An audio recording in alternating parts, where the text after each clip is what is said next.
Good evening, you guys. We have finally come to the grand finals of FSL Elite Dota 2. My name is Ashley. I'm Holler, and how are you today on this fine Saturday night? Yeah, that's wow, right. we've had so much Dota. So much Dota over the past 2 days, and it's all come down to this, Asterisk versus Pacific Pink.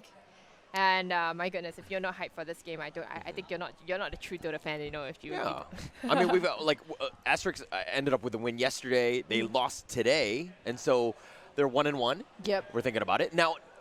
Just a quick one, but basically yesterday I had actually liked the Asterisk Facebook page. Right. And so they won. It took you that right? long, huh? But I actually liked the Pacific Pink page earlier today, and they won. Okay. So I'm just saying I could go either way. I'm accepting bribes at any so moment. I'm so gonna if take you a want to look. win, I've actually let liked me both their know. pages, so maybe we should unlike both of them, and then we see how that works out. And then right? we race. Yeah, and okay. then we race. Okay. But we do need to compete. This is the grand final. It's a best of 3. We do need to figure out which one are you standing by. Which one am I standing by? Wow, both have such both have such admirable stories coming in here. You've got Asterisk. They've been the steady winners, winning throughout and all that. And they've won before as well, right? Right. So they are the top dogs. But then you've got Pacific Pink, not quite the underdogs, but hot on their heels. Yes. Right? Very, very close behind. They perform very, very well as well. Wow, okay, if I really, really had to choose, I think I'd go with Asterisk here. Is it because you're a homer? It's because I'm a homer. By the way, if you've watched Zombieland, the new one, I've not. Okay, Homer is a dumb zombie, so. Okay, same thing. No, I'm kidding. Almost I'm as saying, offensive as Boomer. Okay, Boomer. Let's not go there. But basically, I'm saying that, this is Singapore. Asterisk is a mainly Singaporean team, right? Mainly, so but they do have Magic. Magic's from New Zealand. Understood, but it's like, I mean, at this point, let's call Magic token, right?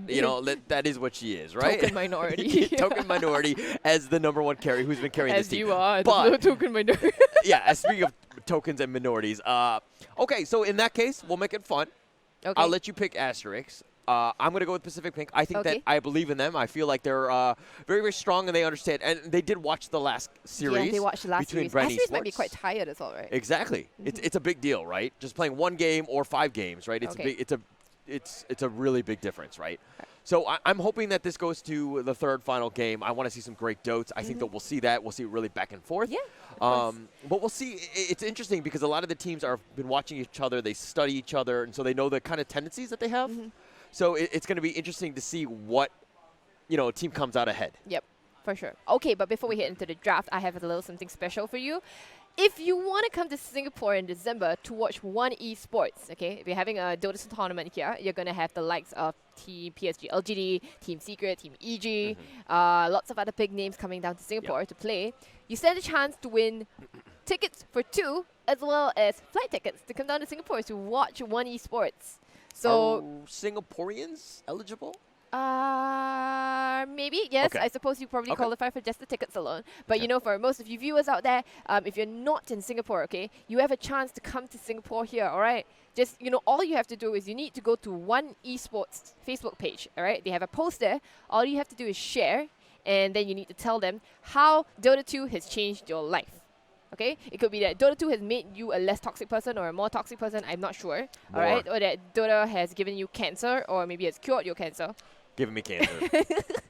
All right. So basically, tell me how Dota 2 has changed your life. All right, and you need to hashtag #1Dota2 basically ONE Dota 2.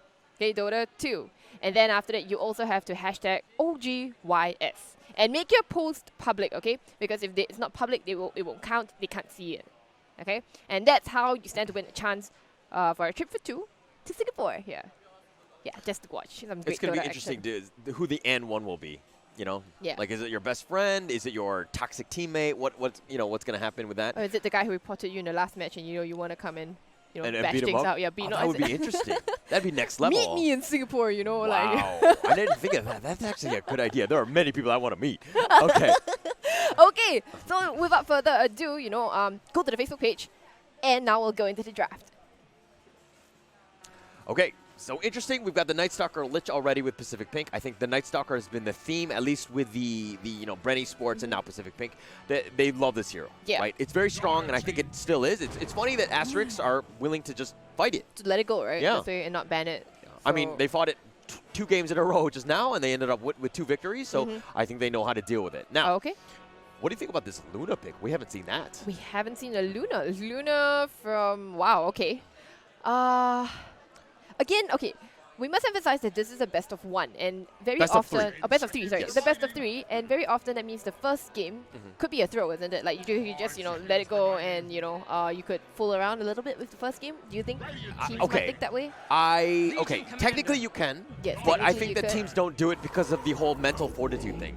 Because if you're losing and you're like, because if we saw it in the last series, right? The first game very competitive, went back to back, right? The but the second game was kind of like, all right, we lost, we're done, fell off we out, completely, right? Right. So it's one of those things where you just need to get your head straight, and you make sure that this game 1 goes your way. Because game 2, coming into it, and you have to play another game right away, it's like queuing up after a loss. Yeah, and you're still tilted and all that kind of thing, right? Okay, so immediately they picked the Legion Commander for Asterisk, which performed incredibly well in the past, in the last series, okay? But they immediately countered with the OD, right? Love it. Because you're able to Astro anybody who gets duel, and that means that Legion Commander isn't going to get such an easy game as she did the last one. So okay, I think it's a Magic Luna, which means it's a 1. I think that Mirana will probably be a 4. I think that because generally speaking, it could be a mid Mirana. if there's anything I've learned from Asterix and their drafting is that Jia will always pick her hero first. Right. Okay. Always. So Mirana has been a Jia. It's a Jia pick. It's screaming to me, at least the way they've drafted. Right. So that said, I think the Ogre maybe 3 or 5 depending, but it's really going to see what they end up picking here. Now, Pacific I think the Legion will be the 3, isn't it? Yeah. Legion should Sorry, be the 3. Okay. Obviously 3. Yeah, my bad. But the Luna's kind of like, what? I mean, it's got to be the carry, right? I think it's a carry Luna, but I think the reason why Luna is not so popular right now is because, of the change. Okay, so she's generally an okay laner, but not so good against the, let's say, the off laners. Let's say like Night Stalker, if she gets on top of you, she can bully Luna out a lot. Luna's range, incredibly short, is going to be susceptible to a lot of the right clicks coming out from Lina, who should be going into that into the off lane maybe. Oh wait, hold on. It's a carry Night Stalker for Pacific Pink. It might be. It might be it's a Sherry one. Mid OD. I think Sherry plays. X8 plays OD for sure. Yes. Yeah, that's a given. It's going to be a carry Night Stalker, I think. Yeah, it's looking that way. Yeah, Sherry carry Night Stalker. Nice. And the Aurora Puck. Puck. Kind of deal with that. Yeah, I like Puck a lot. Yeah. Okay. NM Sand King. Okay. These team. Okay, so I'm trying to envision how these team fights are going to go. Right. The LC is going to probably look to just blink, duel somebody. You have the OD save. You have the Lina LSA, the Sand King Burrow, even the Night Stalker. Like all of these guys can generally deal with the duels. Yep. That said, I think that the Puck is probably going to look to. I think Puck needs to be your initiator. Puck is definitely your initiator. Force everybody on her. Get out all of those stuns and everything, and then the LC just kind of capitalizing on any of the juicy targets of the OD, Lina, Lich. You got to focus that OD, though. Yeah, I really like this OD pick coming out from Pacific Pink. It negates a lot of the damage coming out from the side of Asterisk, and even if you get silenced, as long as OD's not the one getting silenced, everybody else can be saved. Yes, yeah. And just chance for counter initiation on the side of Pacific Pink is so incredible. I think Asterisk do have strong team fight, and they are known for their team coordination here, right? Yeah. So that is something. Okay, a bloodlusted Luna. Crazy amounts of damage. That's crazy amounts of damage, right? And they do take your pace really fast. So Luna does farm very fast. It's more of, I don't know. I feel Luna doesn't entirely match the fast-paced nature of generally the fast-paced nature of Asterisk's draft here. Okay. Luna takes a while to come online. Yeah. I mean, okay. A couple things is that maybe she's going to go for the early mid game, and maybe they're doing like a timing thing. Okay. It could work. Okay. The reason being is that obviously once you get duels and you get to start snowballing, it could be really easy for you. You have Moonlight, you have a way to disengage, you have different options, so to speak. My only worry right now is Bada Bing is not going to have as easy as of a time as she's had in the past, just because of the fact that there's just so many saves / disables from Pacific Pink. Yep. And the Purge isn't going to do too much here either, right? Yeah, not as much. Yep. So, again, I think it's very even, but I think that you've already decided to go with Asterisk. Have your thoughts changed on that? No, I think they're going to be winning the entire series. Okay, that's my bet on them. It's just that they may drop a game to Pacific Pink, but then that means, you know, they just have to work doubly harder, you know, a little bit harder just to get, you know, the championship title here. Okay, so I'm actually happy with Pacific Pink knowing that this is their draft. I feel like the Night Stalker carry thing can be done. It wasn't really that great the last series. I'm hoping that it'll be a little bit better on this one because I feel like Sherry is really good with this mid-tempo timing. Okay. And so, and their team tends to be a little bit more in sync in terms of the team fights, hitting those peaks and then grouping up as 5 and then going, right? Once it's night, it's going to be the nighttime, dark time, Batman time, and he's going to go and he's going to start killing people. All right, so we head into game again, and you know these players, they don't really need any introduction, but I'm going to do it anyway for the sake of our new viewers here, okay? So we've got Sherry, the carry of Pacific Pink. She'll be going on to the Night Stalker, going into the safe lane, obviously, and in the mid lane, we've got Exit playing the oldie. A very, very crucial part of the team fight because of the Astro Imprisonment that is going to disrupt a lot of the damage coming out from Asterisk. And in the off lane, we've got Lina, played by KJ. And the Sand King will be played by NM. And last but not least, this Lich will be played by Naomi. She's just dancing a bit with the ball. I think that's my favorite, one of my favorite taunts for sure. He does the basketball. I'm really liking the Wraith King one. I just think that was really funny. The Fortnite dance. The Fortnite dance, yeah. We don't say the other game. We don't say the other game. I mean, you might as well say League of Legends at this point. The twice a week. How dare you? The twice a week. What? Sorry, the once in every 2 weeks. What? Once in every 2 weeks game. Why? Because Fortnite. Why? I didn't know that. Oh, it's like I don't even know you anymore. All right. Okay, anyway. Players on the side of Asterisk. Bada Bing, she's going to be playing that Legion Commander going into the off lane. Mirana will be played by Ja. Again, yes, Hollow, having called that right. Ja always picks a hero first. Always. And Puck will be played by Aurora going into the mid lane. Luna will be played by Magic.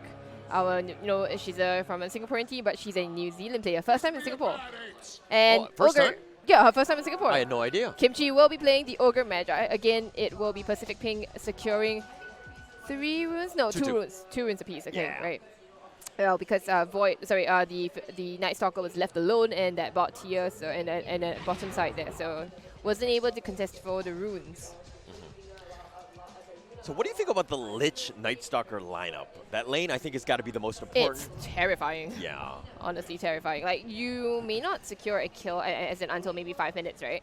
Because, Night Stalker has this excruciatingly slow-lasted animation in the daytime. Yeah. I mean, Bruce Wayne is going to be only so strong, right? He's a playboy in the day, right? He's committed to Gotham, Industries at the moment, so yeah, probably that's why. Yeah, sorry, just the arrow was close to hitting Sherry, but instead it hit the creep. So a little bit of a push there. Now, I don't know.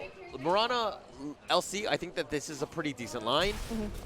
It's just a matter of spacing it out and making sure that Naomi just kind of is kept at a distance, which is pretty much Gia's job. So. Oh, okay. Yep.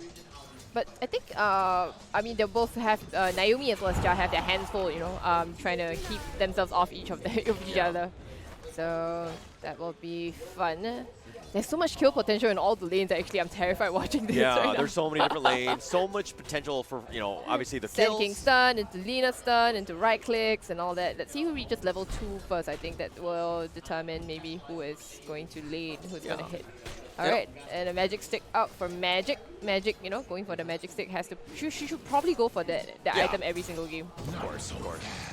Just the amount of sustain that you get. The stun. Alright, so they've gone onto the Lina again. It's very easy for, to get that kind of damage out. Oh, that's a lot of damage. She does have a salve. She's going to pop it immediately. So, you see, this is basically what I meant by, when you hit level 2, it is the Sand King as well as the Lina who immediately have kill potential, and they try to capitalize off that. Yeah, this is a strong lane and definitely something you need to be careful about. I mean, Magic is level 2 now. She's got the Lunar Blast, but at the same time, the Lunar Blessing is like the biggest one in terms of just her controlling the wave, so to speak. Right. So Kimchi doesn't quite have a Sentry Ward, so she's not going to be able to tank through the Sandstorm here. Kimchi, Magic. You have one job. Yeah, no Sentry. And you're not allowed to use a career before 3 minutes because it goes to mid. Yeah. Okay, but there's a DD top. It looks like Puck is gonna... Nope. Oh, she's gonna orb forward to get it? Yep. Yeah. And it's going to further her lead right now. She's 9-7 as compared to the 9-3 of Sherry.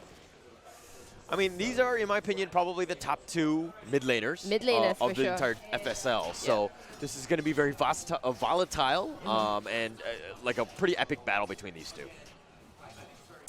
Okay, look at Naomi dropping really low. She's going to go forward towards, try to zone out Bada Bing for a bit. She is got a salve, so she'll be just fine. Lots of regen for her. Yeah. Bada Bing also has a lot of regen as well as the magic stick. Will be just fine. Right. One thing that kind of worries me is that Naomi she spams out the mana a lot.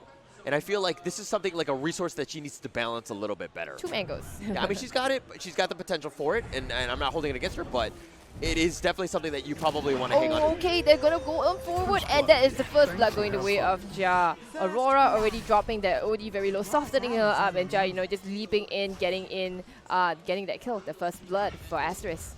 Yeah, and that's going to further the lead of Aurora, create a lot of space, and of course Naomi here is just to leech some of that XP. That's but, right.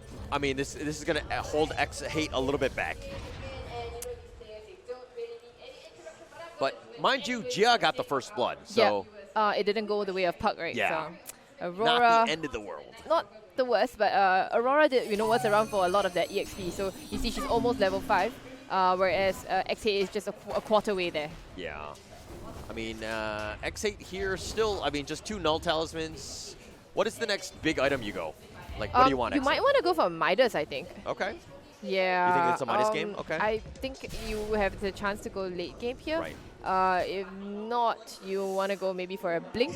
You could be really aggressive. A blink, a 4-staff sort of thing. Right. Yeah, mobility item or mobility item.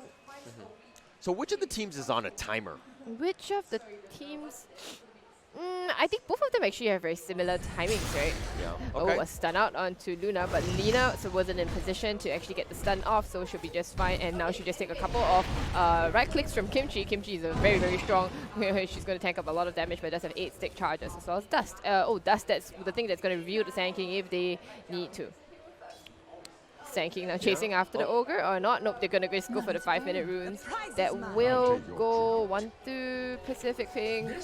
2 for Asterisk. Two aside, Yeah. Okay. Bada Bing throwing me off with the whole different tag. Yeah, the different tag. How dare she? Another stun out, but they go on to the Ogre instead, and the Ogre is going to go down. Low. She's got to get into range of the tower for the armor. Doesn't have stick charges anymore. It does have a lot of regen still on her because, natural innate Ogre regen is 7.0, by the way, with 1 mango. Yeah, super tanky. That seems balanced. I mean, it is. I mean, she's like Ogres is such an amazing laner, but she kind of is not all that great. Like I mean, okay, very suspect. It depends on items. Like Midas, obviously, he can scale and everything. She's just an amazing, like this hero is just such a strong laner. Alright, so Ja actually stacking the Ancients as well as the medium camp here. Okay. Wow. Hoping to get. Oh, did it stack actually? I think she got one of the stacks. I don't know if she got the I think she got this one here. So yeah. So basically, Ja stacking for the Luna. I was actually going to mention that the Ogre should be doing that, but I think at least if somebody's doing it, then that's good enough. So this is the problem. It's that you can't get close to the Sand King to get even to the creep wave. Nope, so you can't. NM is just controlling this lane. Short range. Okay, so Aurora again, still top of the, above the OD, 30 to 16 as opposed to 29 and 3. Yeah. I mean, this is kind of crazy that there's only been 1 kill in 6 minutes. This doesn't seem like the previous FSL games that we've seen. For sure. They're playing very, very carefully, or is it the draft that perhaps causes them to be a little bit less aggressive here?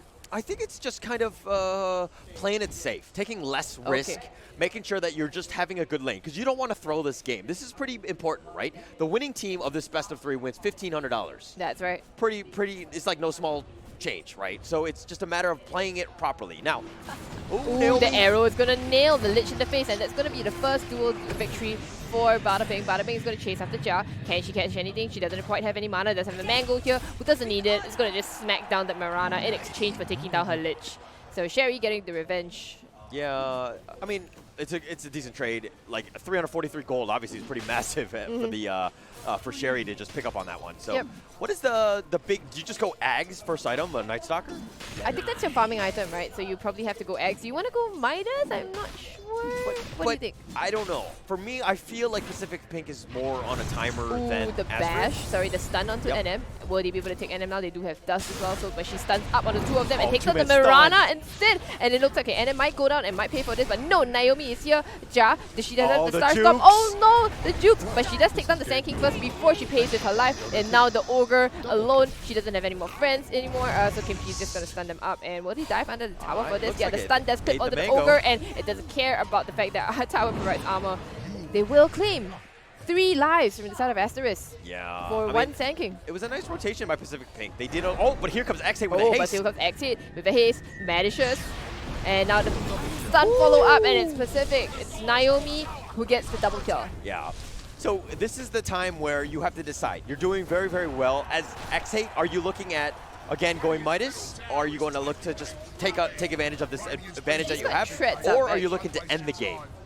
And it looks like he's going Treads to start, but that next item is the most important and it's the most telling one. Right. Okay. The duo goes up as well and follow into the arrow, and that's going to be a very dead Sherry. Yeah, but no dual damage, so that's, I guess, a small win for them. But bada bing, just making sure that you secured. It's like the easiest arrow of your life when you have the dual target right in front of you like that. Yep. All right. So while the duo and Sherry died bottom, they did actually secure a top tier 1 here. So it wasn't all that bad for Sherry to die. You know, they actually secured some objective off the map during her death, so I think it's all right still. Yeah, I mean, they got the top tower, Pacific Pink that is, and so they're going to look to continue to push up, which is, I think, great is what NM is doing, just creating a lot of space. That said, Night Stalker's back, and it looks like he's just going to go in the bottom lane. Yeah, I mean, just farm up your Aghanims. Yeah, she already has the Ogre Club. So Sherry will be going into that Aghanim, so sure, not a Midas. And Odie is going to try to defend this, but gets coiled up immediately, banishes herself. Yeah, TP's coming in. KJ, sorry, is coming in. Lina, will she be able to find anybody? The stun is not in range there. Sherry is here. Does have Dark Ascension. She's going to pop it. She's going to go for it. No, gets Ogre stunned instead. The arrow to follow up as well. And now X8 trying to go on. Banishes the Ogre as well, and now the duel. Is it going to come out from Bada Ping? No, Bada Ping's not going to come out, and it is daytime. It is time for Night Stalker to back off, even though she has Dark Ascension, but she probably doesn't want to waste it. Yeah, much ado about nothing on that one. There's a lot of rotations, a lot of TPs, but at the end of the day, no one really died. But this is a lot of wasted time for Sherry, which is, in my opinion, worrying. What she wants to be doing is just put her head down, consistently farm, get that Ags as fast as possible. That AoE silence will be massive if she gets it at an early stage. But okay, so the thing is, right, like as a Night Stalker, how do you decide whether you want to fight or when you want to farm? Because the thing is that, you know, you're so incredibly strong during nighttime. It seems almost a shame, right, to not fight during the nighttime. Yeah, in my opinion, if you can get Ags by the second night, you're going to have a good game. Okay. She's not prioritizing it enough. She's wasting a lot of time. She literally had to walk from the T1 mid all the way to the bottom just to get to the creeps. She's not farming right now because the LC is back as well. So she's wasted, you know, like a couple creep waves that she could have gotten for free. And now she can't even get to it because LC is just so strong. And Night Stalker kind of is terrible in the jungle, right? So terrible. She doesn't have the option of falling back to the jungle to farm. And that's the problem with Night Stalker, right? Maybe you don't farm creeps as much as you farm heroes, maybe? I mean, Armel and Resolution have proved that it can work, but the thing is that you need to be not everybody's Armel on the Resolution. Oh yeah, that's true. Who is at the end of the day, right? But that said, it looks like there's a DD top on Jia. Jia, but okay, she's gonna scare them all away, but there's not gonna be any real action, so to speak. So they're trying to push into this mid lane as well. But, you know, Aurora will be there to defend it. Right. So. I mean, if we're looking at last hits / net worth, the Night Stalker is kind of getting some, you know, is still top, right? So she's doing decent in that sense. Yep. And obviously, Night Stalker, you want to be gaining all of your gold off of kills. Right. But it's the day now. So trying to get yourself... Oh, okay, the coil is onto the Sand King, and Sand King will get taken down. But it was a 4-hero rotation, actually, with even the Ogre Magi over here. So... Was it really worth getting a kill in the tanking? Yeah, For everybody rotating in here. Yeah, so they're going to be a little bit scared of the tanking NM moving into that top lane, but they created a lot of space for the for Sherry to get some farm. Right, okay. It is still day, but she does have Dark Ascension. I'm hoping that she looks to do a smoke at some point. Are they going in bot instead? Speaking of smoke, or there are is they a just smoke gonna from Asterisk. yeah, the smoke from Asterisk. Are they gonna loop around instead? Yeah. To this mid lane here, they might bump into Naomi. She they walks should into move this. forward. They shouldn't let any catch at all. Yeah, she gets a duel off right at the edge, and it's gonna be a very dead lich. The nice wrap around gang here. Oh, but at top lane actually, they do get the kill. The Sand King Lina stun onto the Luna. Yeah. So this is a little bit worrying because of the fact that Asterix tend to ride the coattails, so to speak, of Luna, right, of Magic. Like, she's the 4 Protect 1, so in this case, like, having her die and not being able to have that space is very worrying, right? And look at this top tier too. It's so low already. Yeah. So the arrow. Ooh, Sorry, the arrow is gonna whiff, and NM will be just fine. Yeah, there's a Moonlight Shadow used. Odie's looking to deny mid. Yeah, they're trying to go into Sherry top. They dropped the coil as well, and now Sherry leashed up. Will she smack it down right now? No, there are 3 heroes here. There is no duo. Oh my goodness, they even dropped the Eclipse on top of Sherry's head. Hold on. Eclipse, when used, turns it to night, which is really good for Sherry, by the way. Yeah, but when you're getting blown up by the Lucent Beams, but obviously not great. when she gets BKB, she'll be like, thanks for the night. Yes. Yeah. Thanks for the night. Happen. You're right. But, I mean, it's a nice combination. Anybody you duel, you just get Eclipse on and you just rain death, so to speak, on whoever you're dueling.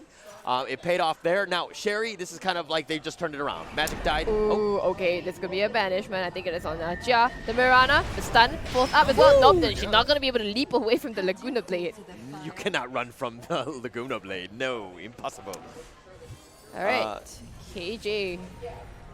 Okay, so now they're going to rotate in and try to defend this top tier 2, which is already very low, actually within deny range already. Right. There isn't much left in the tank for Pacific Pink, I feel. Like, KJ is kind of low of mana, but there is Dark Ascension, and they are ready to pop it, ready to go. It is 30 seconds to night. They do have Chain Frost up as well.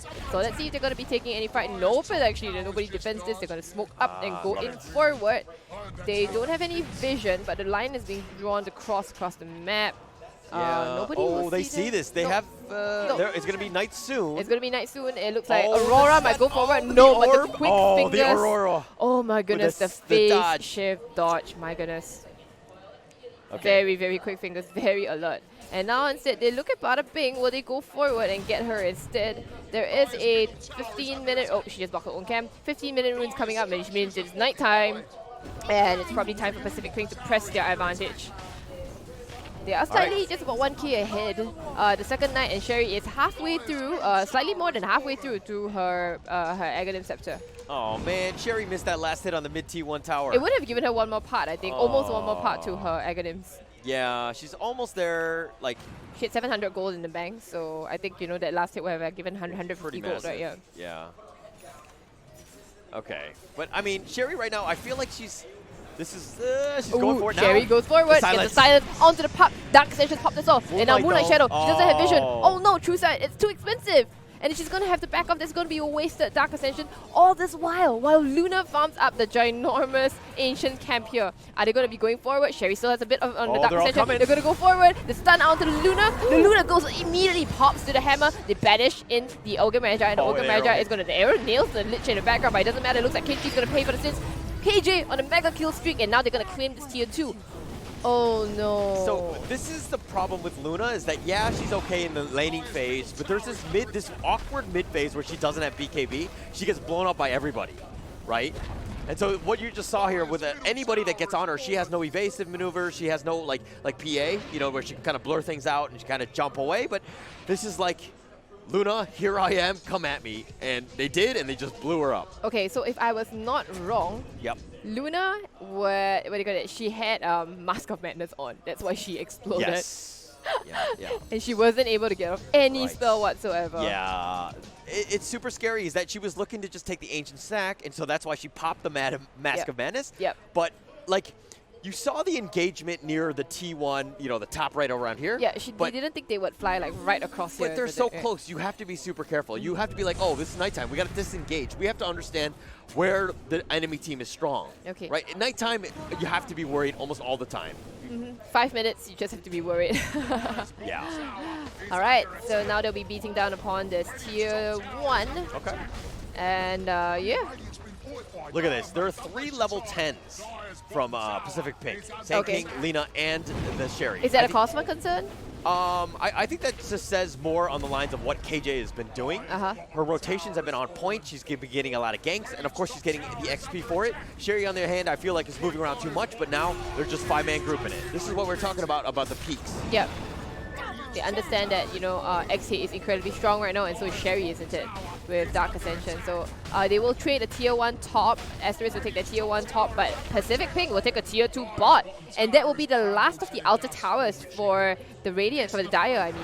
Right. They've been pretty systematic and almost surgical in terms of how they've approached this game. They've made sure that they've taken all of the towers and forced them to just kind of, I mean, they can control the map because they have so much, you know, so many of the different towers outside.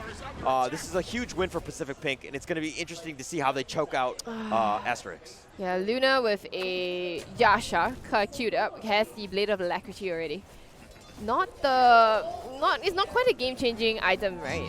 When does Luna hit that critical mass, you know? When does she hit that critical mass? I mean, she needs 1 damage item. Hold that thought, because you got a coil onto 2, silenced up, the Astro was already used, the arrow's gonna whiff past everything, and it looks like that'll be the end of the engagement. They are playing under a sentry ward, so it doesn't matter if they're they're under the effects of Moonlight Shadow.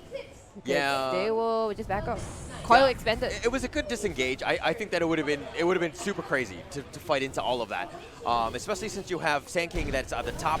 I mean, he probably could have TP'd into that because the shrine was just so close. Right. It was a nice disengage. Okay. But you did waste a lot of ults for that, and Pacific Pink know that, and they look to get Smoke King on their own. They smoke up, and now they want revenge. They want to turn the tides, and they want to take the fight on their terms, which is basically nighttime, right? Yeah. They have Dark Ascension. They have the hammer again from Odie, Sanity's Eclipse. The blink forward aggressively by NM. She already has a blink as well as a veil, by the way. I think it's so funny that they saw Luna die here, but they didn't see the Ancient Stacks. And actually, Magic here just farmed up that massive Ancient Stack. Right, okay, but it looks like she caught up position. Will go down to the combo of the Astro as well as the Lina stun. Easy peasy. Are they going Roshan? Interesting. Okay. This is kind of a slow Roshan, isn't it? I mean, it's not the worst. They'll take it. It'll take a while, but... And Ogre's going to be up really soon. Yeah. And it looks like KJ's here to just push the wave, just kind of bait a little bit. But I don't think they see this. They don't notice that, well, hey, all the heroes are off the map. Aurora, they are pushing in bot lane here, and nobody's responding to this, and it turns to night. It turns to day. It means that Night Stalker hits a lot slower. KJ coming in, trying to deal a lot of damage to Roshan. Yeah. But this is a very, very, very slow Roshan. I mean, it's not that bad with KJ there. They really needed her damage. Right. Her stepping away and made it seem slower. Well, right? The stun is gonna... Yeah. They should be okay. Okay. Not gonna lie, not the fastest Roshan I've seen, but in the end, they do beat up the big man and they do take his heart away. Poor Roshan. Right. So they've got it. They're going to shrine up. They're going to turn this around. Mind you, that was taken during the day, or at least the beginning part of it. So it was a nice, you know what I mean? Because it like turned into day. So they had to be a little bit careful. They could take one fight with the Aegis and Dark Ascension, isn't it? That would be pretty good. Yeah. I mean, they still have it up. Obviously, she has her. She has Ags now. She's got BKB queued up. Sherry, that is. Yep. So she could fight it almost any minute right now. Okay. Oh, ODX8 is on the bottom. ODX8 goes in from the bottom. But no She's dust. not going to be able to catch anybody. Yep. Oh, that was a blink reveal too expensive. Yep. And now instead they'll be going on to the top lane here. I think Dark Ascension was popped defensively actually, trying to back off here, but instead they will go on to the Sand King. No, Sand King blinks away, quick fingers, all the rotations forced for naught. Yeah. And this buys more time for Luna to farm Magic. Yeah, you got to get the Manta, and I think you get Manta, BKB, and then you are set. You are good to go. I mean, that Bloodlust is doing a lot of work now, so that's going to really help in terms of accelerating her farm. Last dog. Yeah, I mean, she's second on her team to Aurora, who's really picked it up. All right, so Luna, in spite of that sort of a disastrous laning phase, as well as getting picked off a couple of times, she has worked her magic and recovered. Oh, I see what you did there. Okay. So farming Ancients is Luna's best friend. She's level 13, whereas you look at Night Stalker, just a level 11. Yeah, another thing is that Legion, Bada Bing has not been making the ganks, not being able to move around. I think that like if she were to kind of group up and look for some pickoffs, it would really help their team in general because Magic needs a little bit more space to get fat. Yep. Okay, so this is a little bit on Bada Bing right now to start, making the plays. Yeah. But I think Aurora already has been doing pretty well, right? She has the Blink, Boots of Travel, Veil as well, outputting a lot of damage, and now taking and ratting out this bot tier 2, which Pacific Pink don't seem very interested in defending because they are wanting to go on the offensive with the Aegis, of course. Yeah, it's funny, but they're trying to be aggressive, but then Aurora takes the bottom T2 for free, right? So it's like, who's forcing who to which part of the map? Why X8 has the Aegis, they should be aggressive, but what's going on here? I don't know. Okay, the Bloodluster Tower is going to hit, the creeps really fast. Okay, seize the courier. Seize the courier? No, the courier is alive. They can live to deliver another day. Cool. Okay. All right, so now Aurora, if she's in the back line, she might come forward. She's going to cut off the creep wave. I think they're not prepared to. They don't want to defend this. They're just like, we're just going to, cut out the creep wave here. And look at that, Aurora killing the creep wave. That will be the end of the push for sure. Right. And now she forces the rest of Pacific Pink back to base, and that's just beautiful. Wow, beautiful movements. Yeah. I'm so impressed. So the thing is that you've made it inefficient for the enemy team when you did that cut creep, cutting the creeps, right? The fact that they have nowhere to go, they have to wait literally a minute for the next one to get to that level. So it's just just a bunch of wasted time. So very well played by Aurora there. All right, so more or less, Luna does have Magic does have a Manta style already. Okay. And so now she'll probably work towards the BKB, but she's a lot tankier and a lot stronger. Ooh, KJ does get the stun. Out onto the Legion Commander, but Legion Commander very strong. Does have the pipe. Hodo gets banished immediately. The Astro, the follow-up stun from Lina. Is it going to hit? Nope, actually she gets bam. She gets nailed in the face with the arrow, and right now, okay, it was a beautiful stun coming out. My Bada Bing is trying to FP herself out, but she's not going to be able to make it. The epicenter pop for her as well. They will take down the Legion Commander. Yeah, that was like an awkward position. Though the positioning of the Sandstorm and the epicenter was perfect because that's exactly where Bada Bing wanted to retreat to. She would have had to go the long way, so she didn't really have a choice, so she went through it, and she ended up dying for it.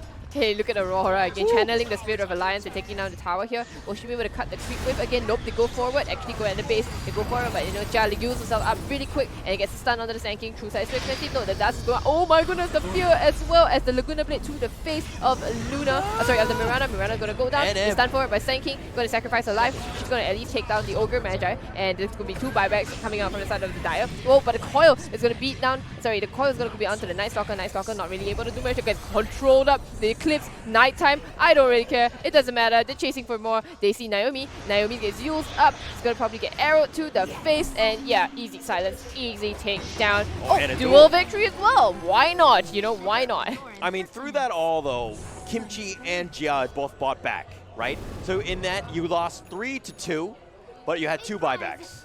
So in terms of the timing, and now it's nighttime. Magic finds X-Hit. Oh, the Astro goes off immediately, Maybe we should have waited for the Astro and then would have timed it up perfectly. She gets the blink away immediately. And the Aegis.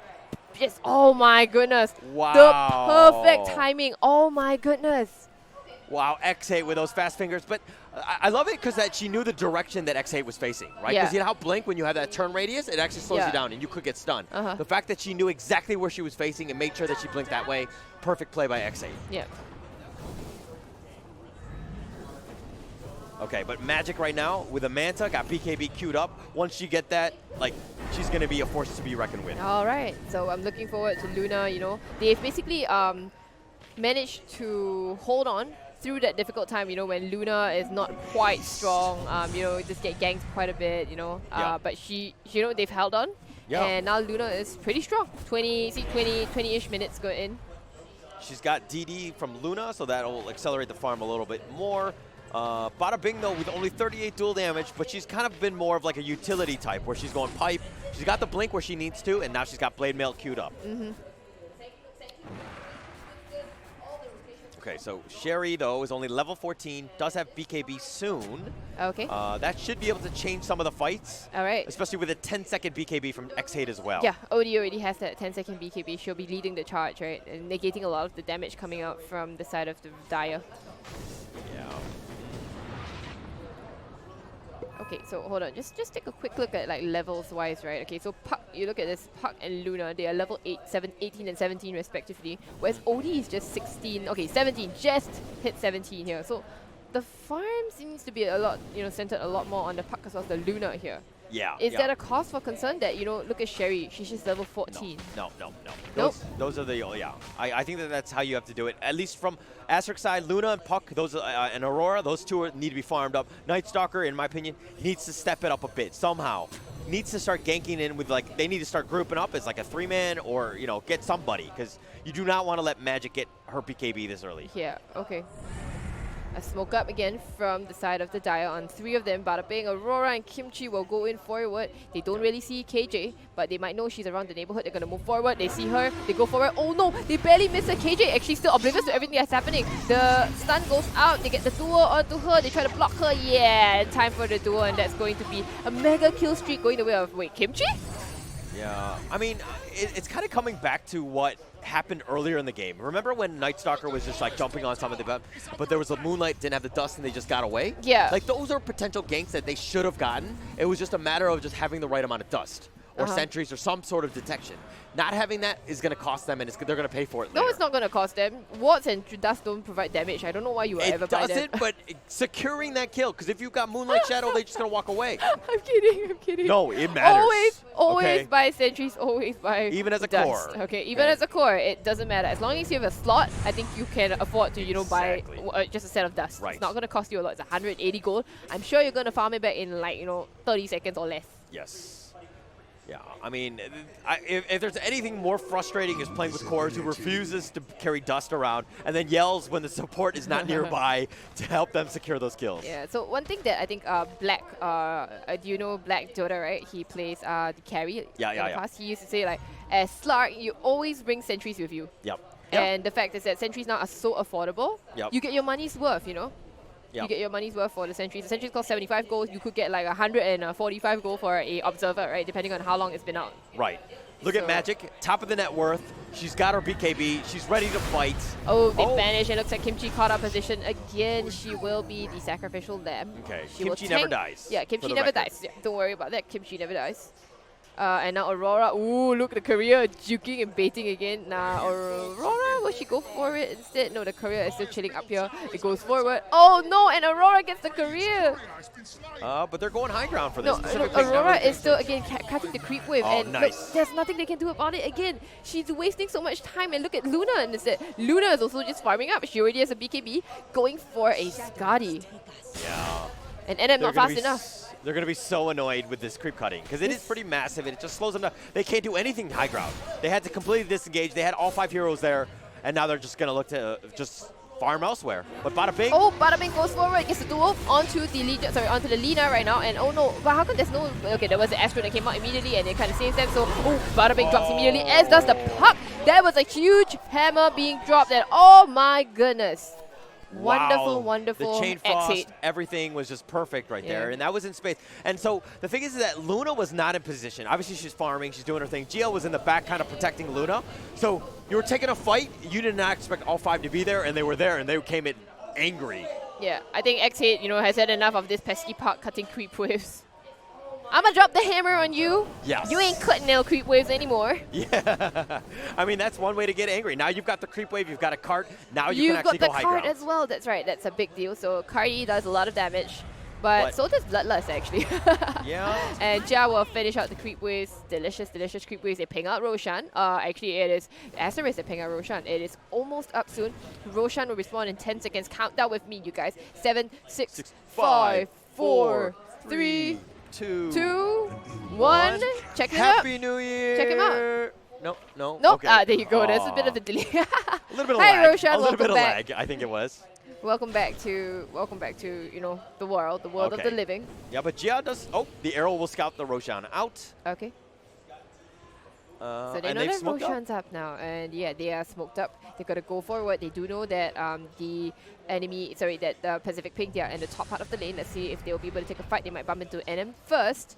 They are moving in so quite close. aggressively, but they don't have OD with them, remember, okay? So Kimchi's going to go forward first. She's going to be sacrificial. She's going to peek her head forward, gets a stun out on Sherry. Sherry does have Dark Ascension, does not have Dark Ascension. It's going to get dueled up immediately, and oh my goodness, the Eclipse is being dropped down and it's dealing so much damage. There's no vision for the Sanking at the moment. Yes, Dust comes out, and NM looks like she'll be going down. They're going to go instead on the Sherry, and the Laguna Blade is going to take down the puck. There's a big kill in the end, but will they be able to get Sherry as well? Yes, they do. They trade 3 for 1. No OD in that fight.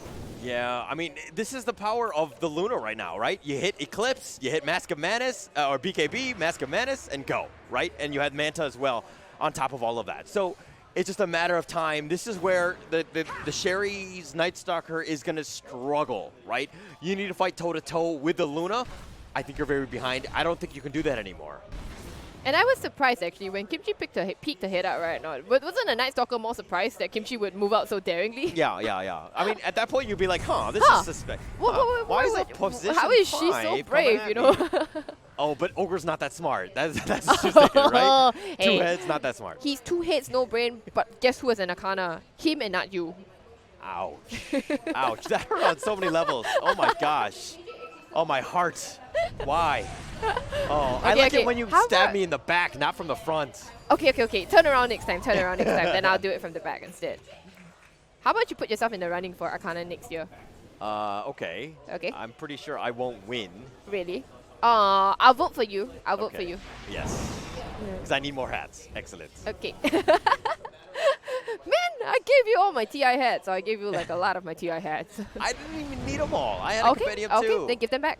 I will. You will? I will. Including the TI pin you're wearing right now? Yes. Do you want it?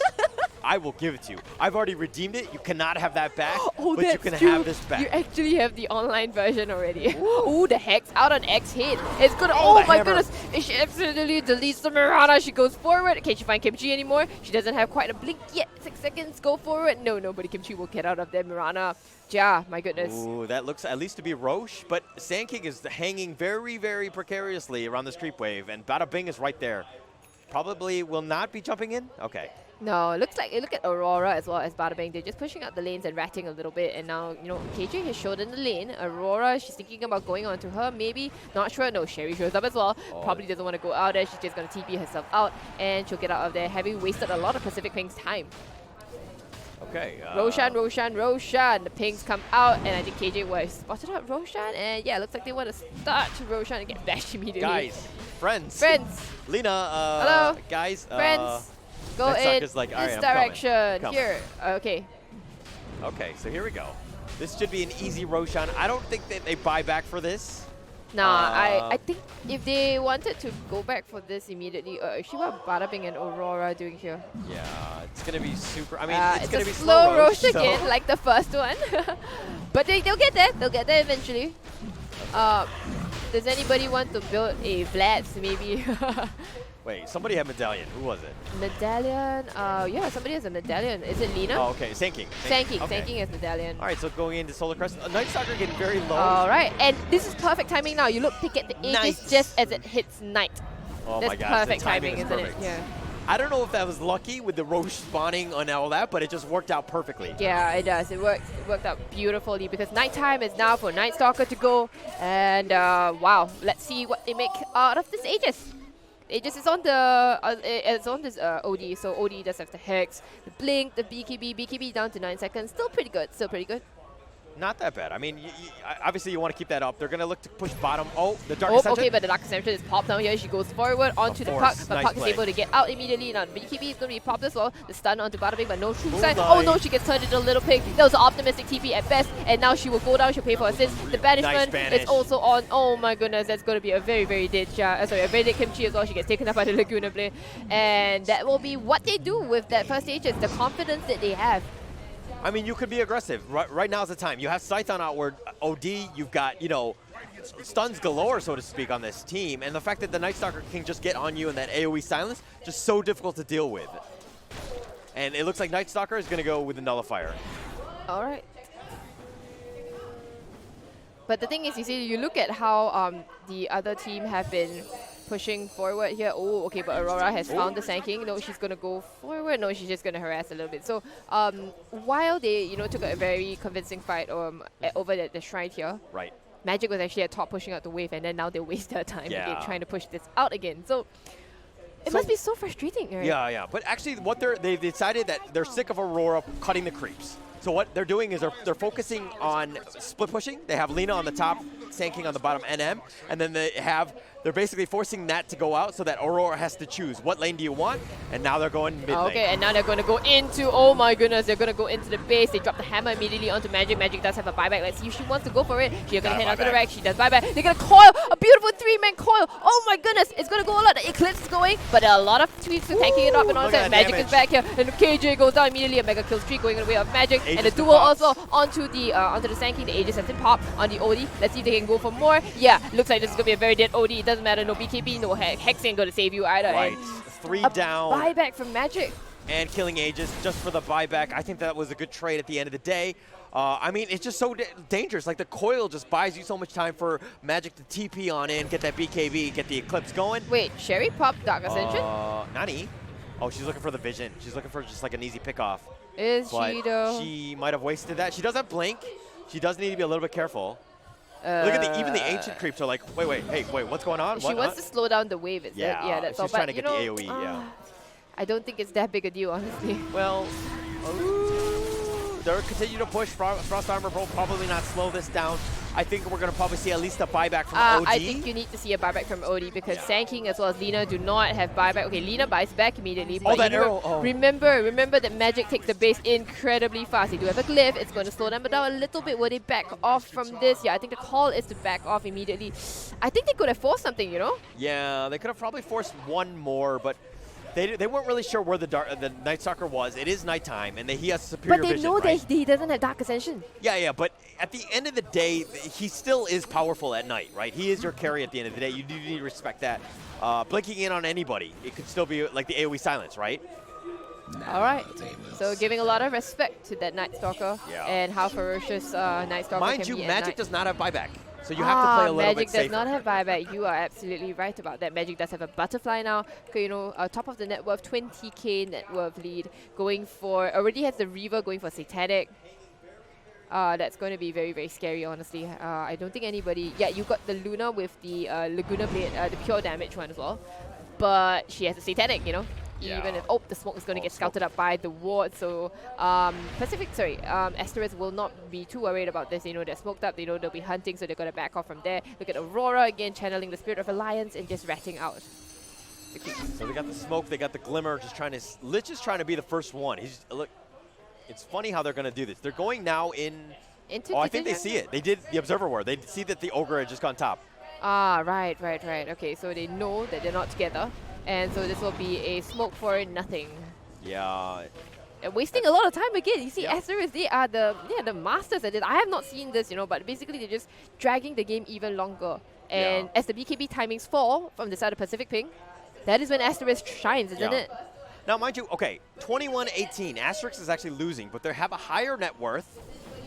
But what do you think about the win percentages? Don't look. Don't look. All right. I'm going to say this is pretty close, but I would say it is in favor of Asterisk. I would say 68%.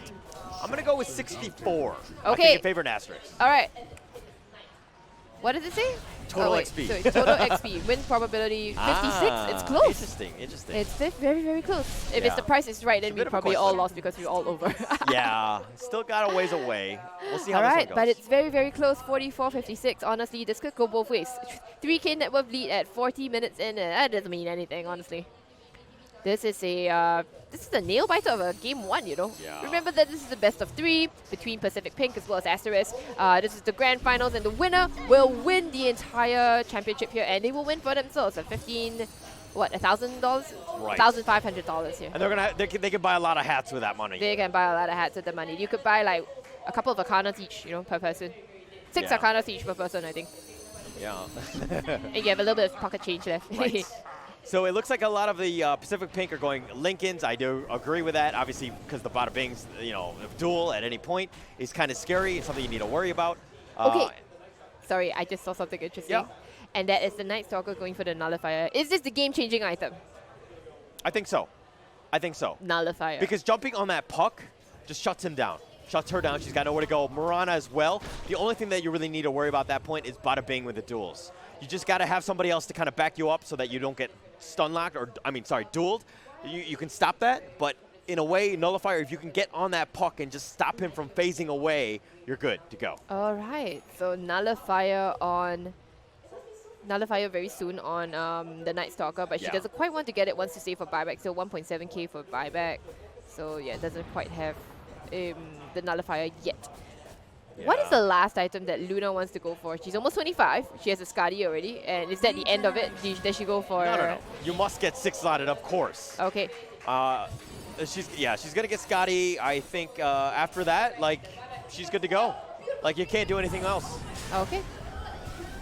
Oh, they get the Oh, Mirana wait, they get Ja. They get Ja outside here. She was just right outside her base.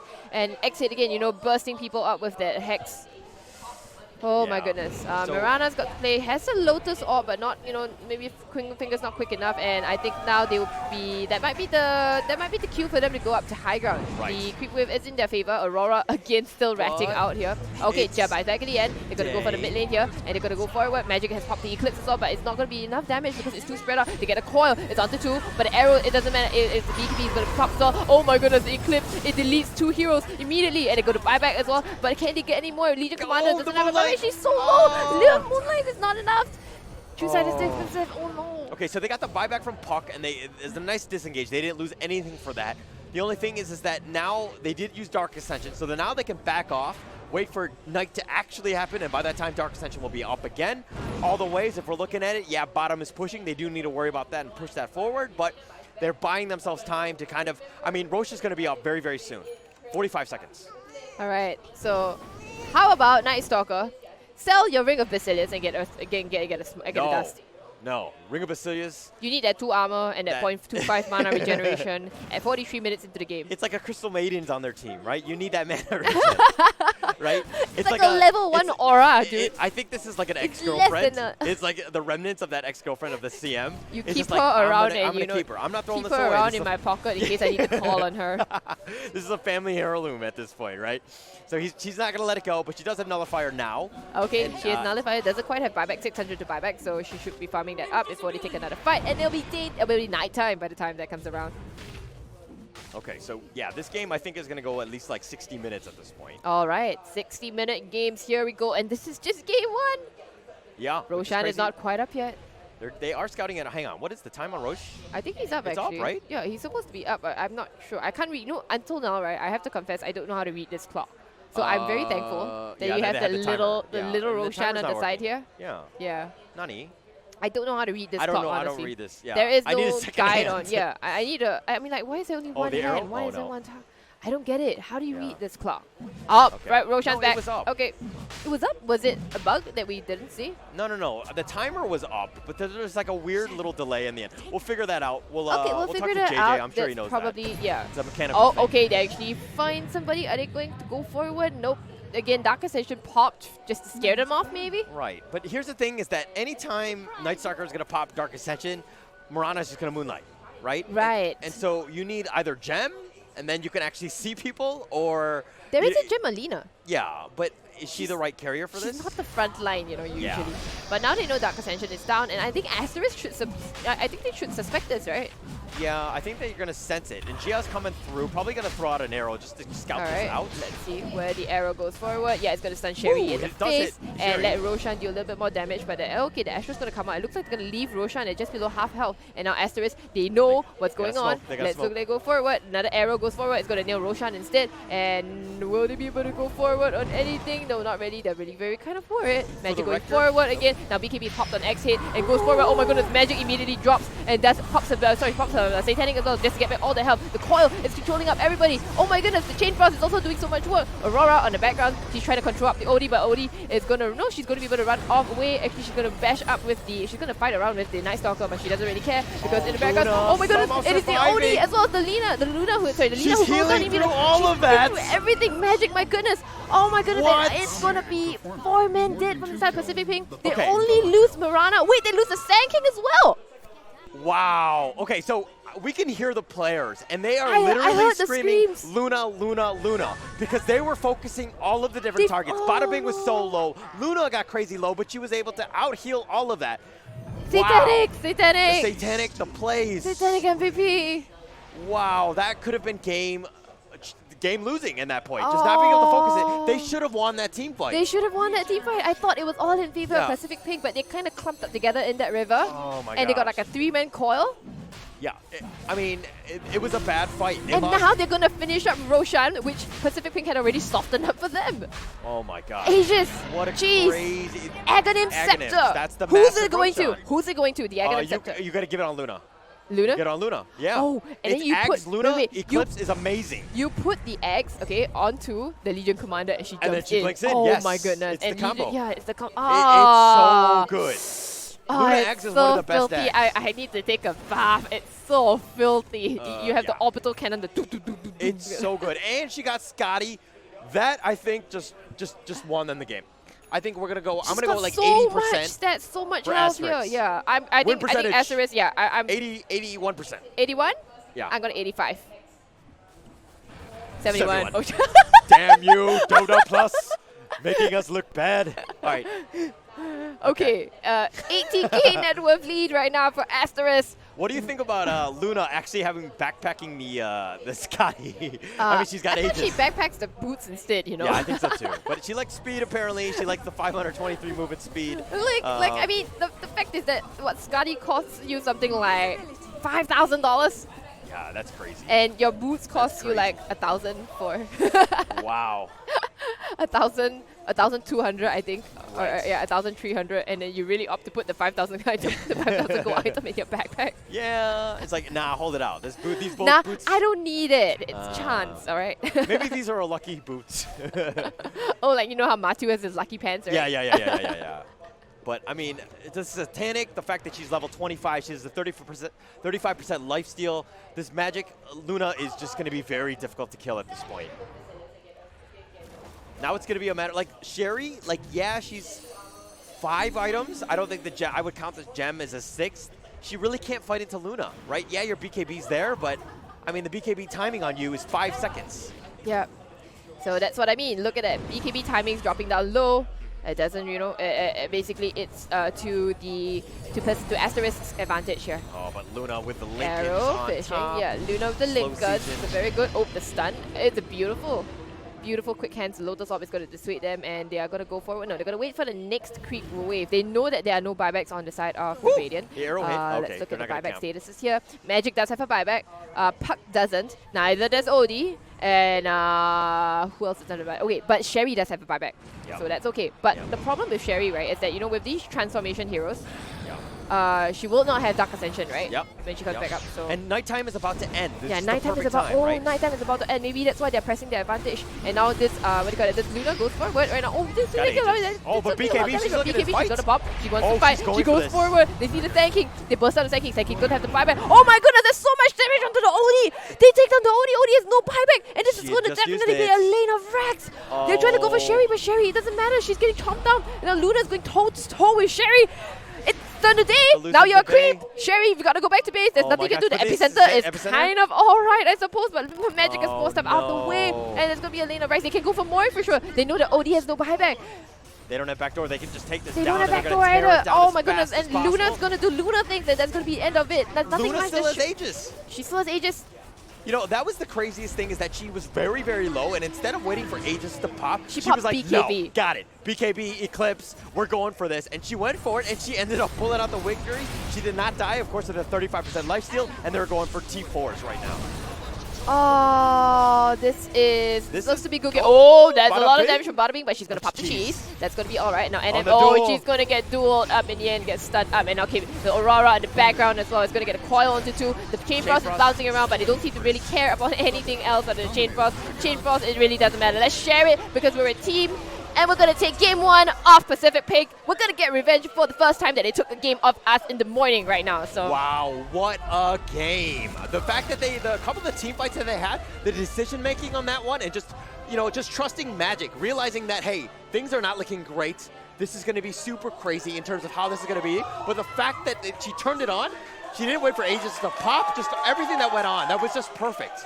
Amazing fight by Asterisk, and here they are. They're ecstatic. They took game 1, which is massive. You can hear the crowd, and they are pumped up and good to go. So that said, we're going to get into that soon. But now, let's just see the scoreboard. I just want to see the stats I want to on see the how that was scoreboard going as on. well. Yeah, okay, but let's look at the graphs first. How about this? Okay. Yes. Look at this here. Wow. Look at that dip. It was so close. It's honestly super close. Like the back and forth here. Oh my gosh. And then suddenly that dip towards the end, like just they fell off the cliff here. Yeah, couple of team fights. That's all it was. The Roshan fight. The Roshan fight. That was the game changer. I can't believe that. Oh my gosh, that was as close as it gets. But to be honest, it wasn't a throw. I mean, no, it wasn't a throw. No, I don't think it was a throw. Right? Yeah. No. But I honestly felt like Pacific Pink should have won that game. Yeah, I think Pacific Pink should have won that game as well. But the thing is, Asterisk, they played this annoying, let's drag it out, let's cut creep waves, let's just give Luna time to farm. And then, well, you brought Luna all the time in the world. Right, yeah. right. So And I mean, look, she has almost 800 GPM as Luna, right? So at some point, she was not 800 GPM in the first 15, 20 minutes of this game. And so Aurora, in my opinion, was the MVP of that game. Aurora is my MVP as well. Cutting creeps. Yeah. Just phenomenal game by Asterisk right there. I think that was just the perfect way you play. Gia and Aurora just creating all of this space for everybody, for Magic to just get online and fat and just carrying that game. Oh my goodness, what a game 1. I'm going to have to calm down after this. Yeah. This was a spectacular game 1, and I can't, oh my god, I honestly feel so privileged and so blessed to be here, like watching this game live and just right in the midst of it right now. And I kind of lost my voice a little bit, but we're going to have to recover it for game 2 because this is the best of 3. So we're going to go to... Okay, wait, hold on before that. What can Pacific Pink do to get back in this game here? Let us talk about that at the beginning of the next game. The beginning of the next game? Yeah. Okay, we'll talk about that as we go for a break right now. So we'll see you soon. Stick around.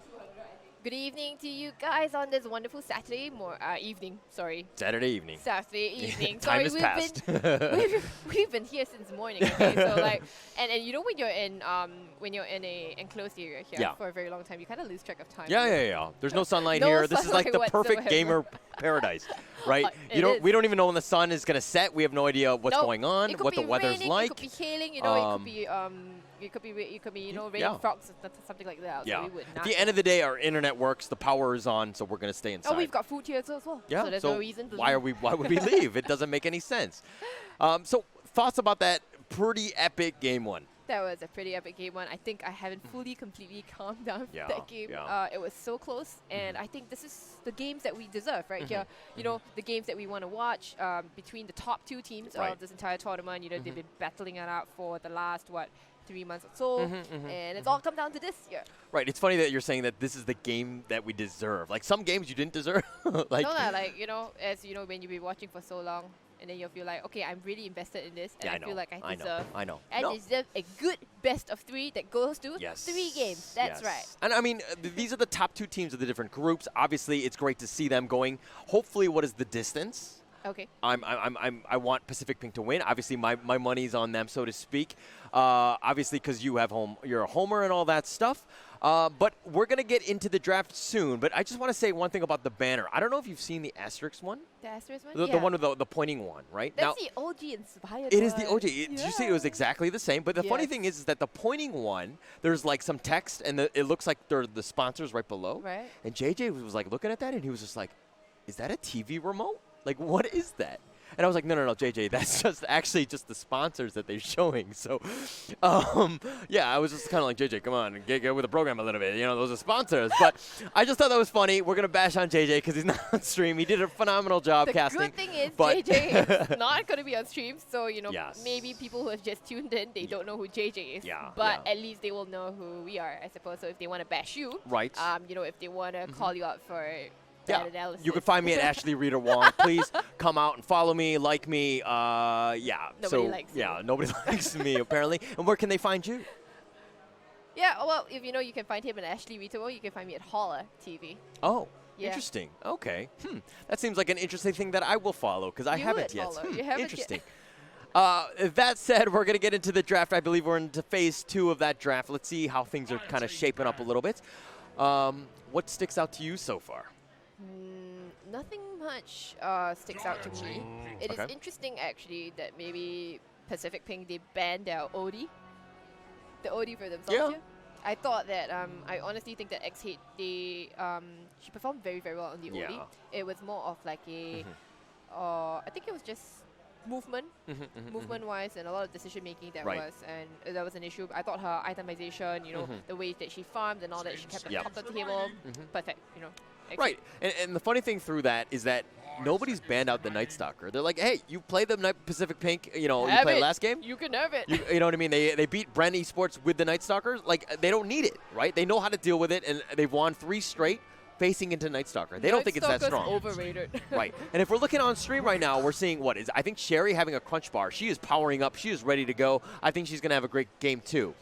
She's ready. She's ready to carry a team right here. Yeah, you know? that's She's the way to ready do it. win this game 2 so that we can move into game 3. I'm hoping for the game 3. I think that would be pretty epic. And that's why she's gone for. I want my gyrocopter. First phase, first pick. This is what we're going to do. Yep.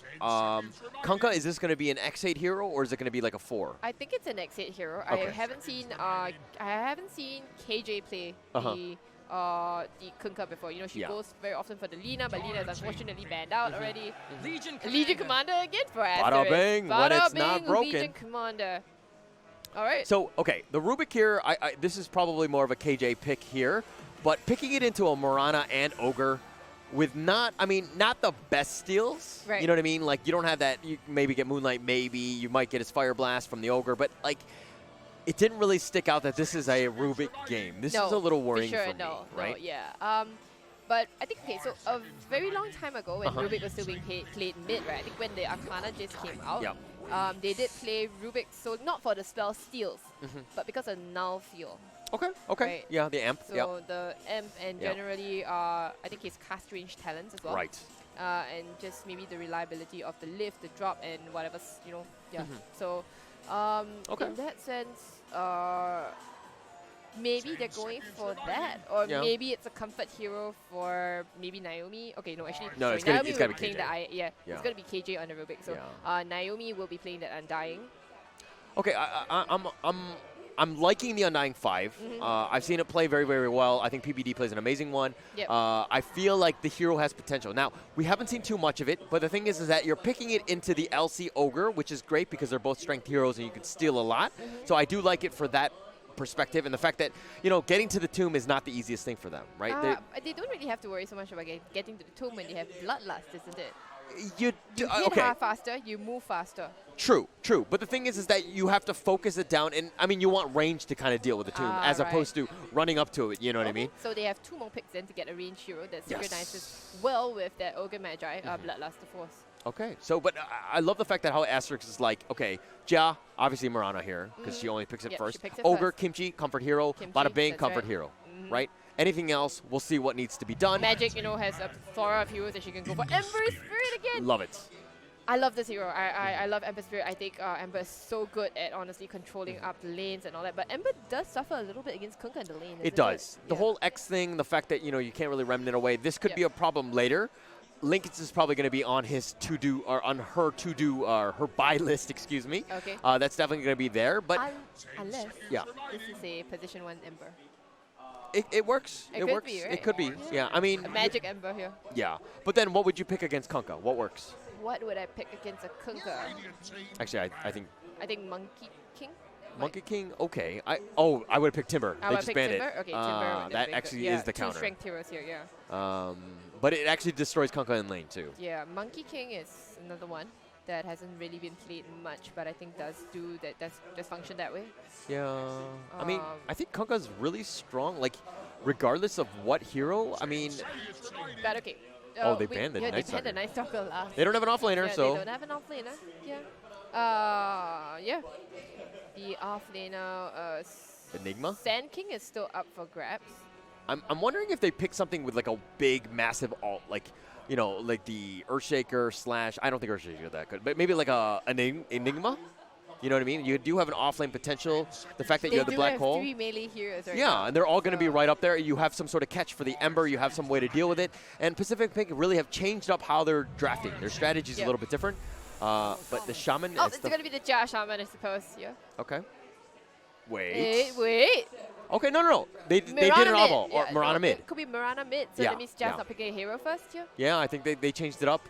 Or it could still be a Shaman mid. No, even mid one doesn't do it well. It's bad against the Kunkka, isn't it? Come on, Shaman mid I don't is like it. So It's don't not. Really like it. Please don't. Yeah, please don't. Okay. We'll see. Although I won a game 3, so maybe they should.